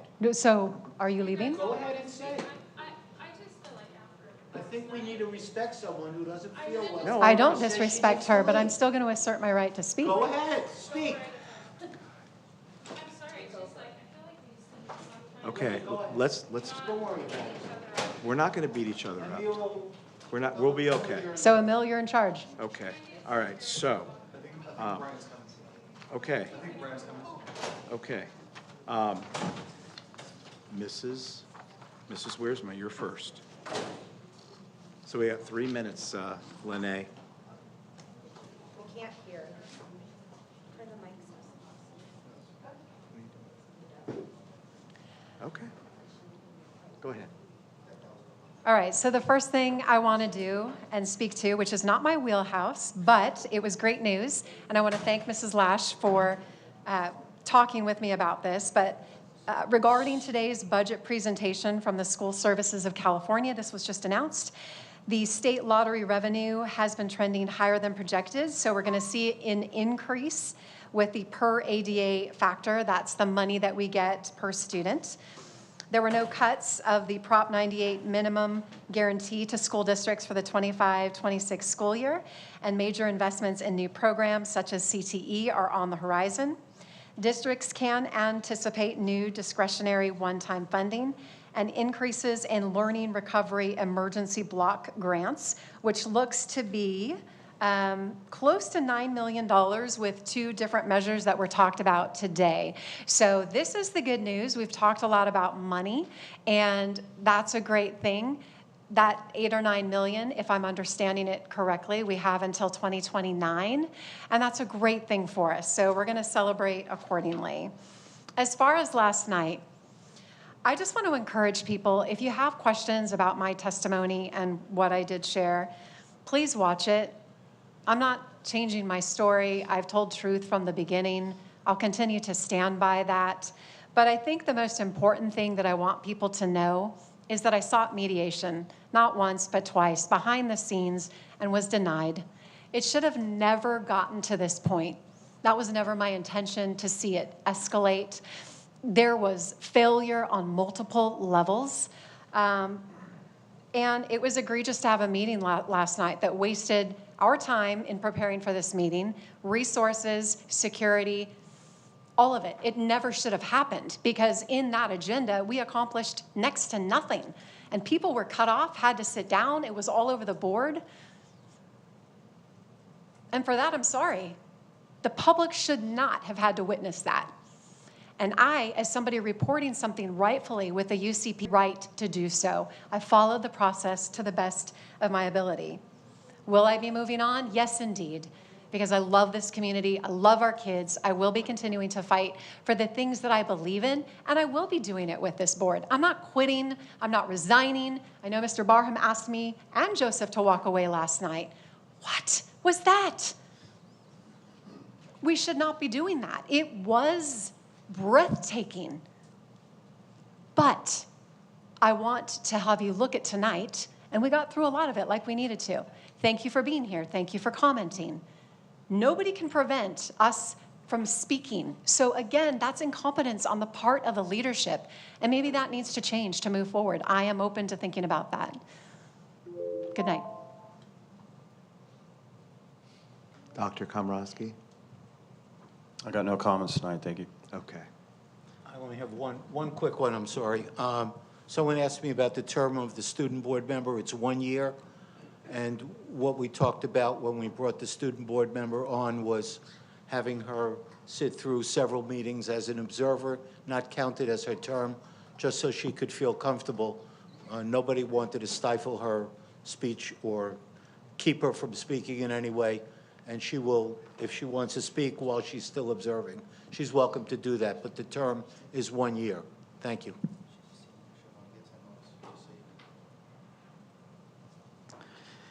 I have made my choice for the Board Advisory Committee, which will be seated in August.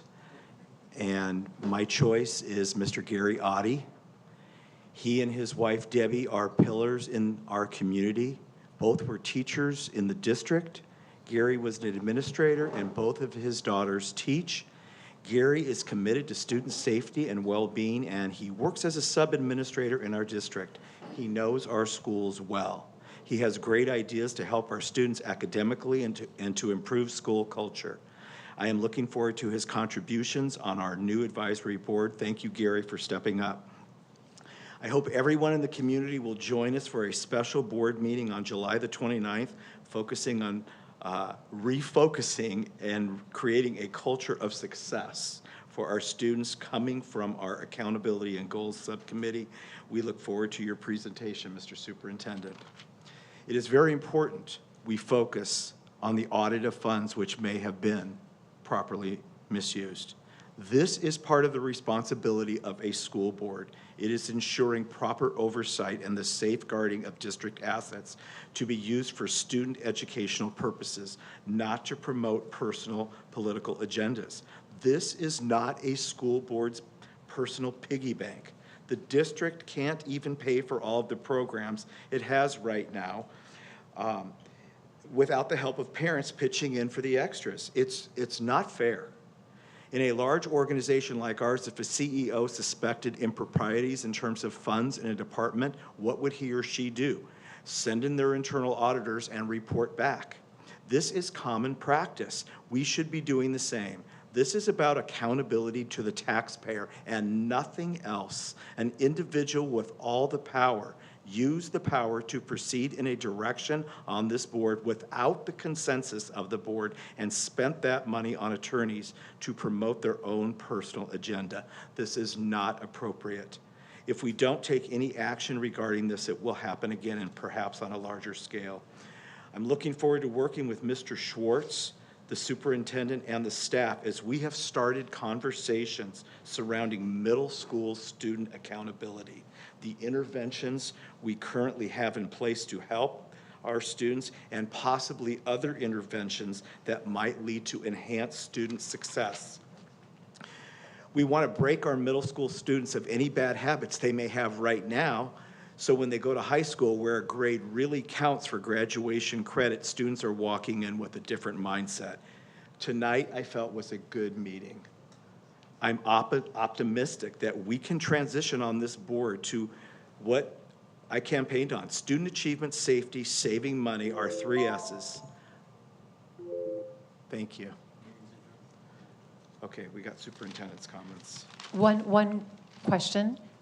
Can we ask our student board member if they might like to speak? Because I think she's open to that, so She's shall the we hear guest her? of honor tonight. There you go. Yeah. Sure. All right. Go ahead. It's been a long night. Thank you. Okay.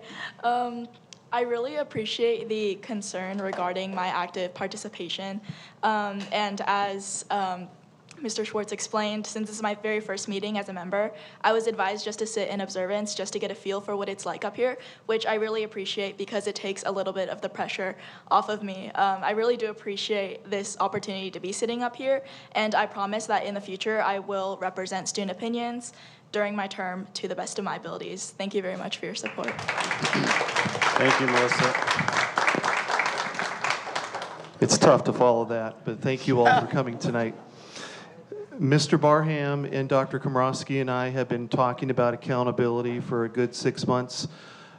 This time, 5 o'clock, a week from today, in this room, I will give a town hall style presentation with their help and the audience's help and cabinet's help. It'll be a group effort, and we're going to talk about the direction of the district.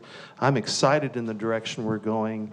We've made some great progress this last year, and we can all be very proud of that. This is a very, very fine district in a fine community, and I'm excited to keep pushing that envelope. Okay, thank you, Dr. Woods. No, hold on. No, we have a couple things. Yeah. So any future agenda items? Mrs. Wiersma, any future agenda items? Okay, I think on the next, if I'm not mistaken, on the next board calendar, we have bases. We have bases report. And we also have the superintendent's evaluation, which we'll talk about next Tuesday. So with that, where's our script? Yeah, when's our next board meeting, Lynette? Is it August 27th? August 26th? Okay.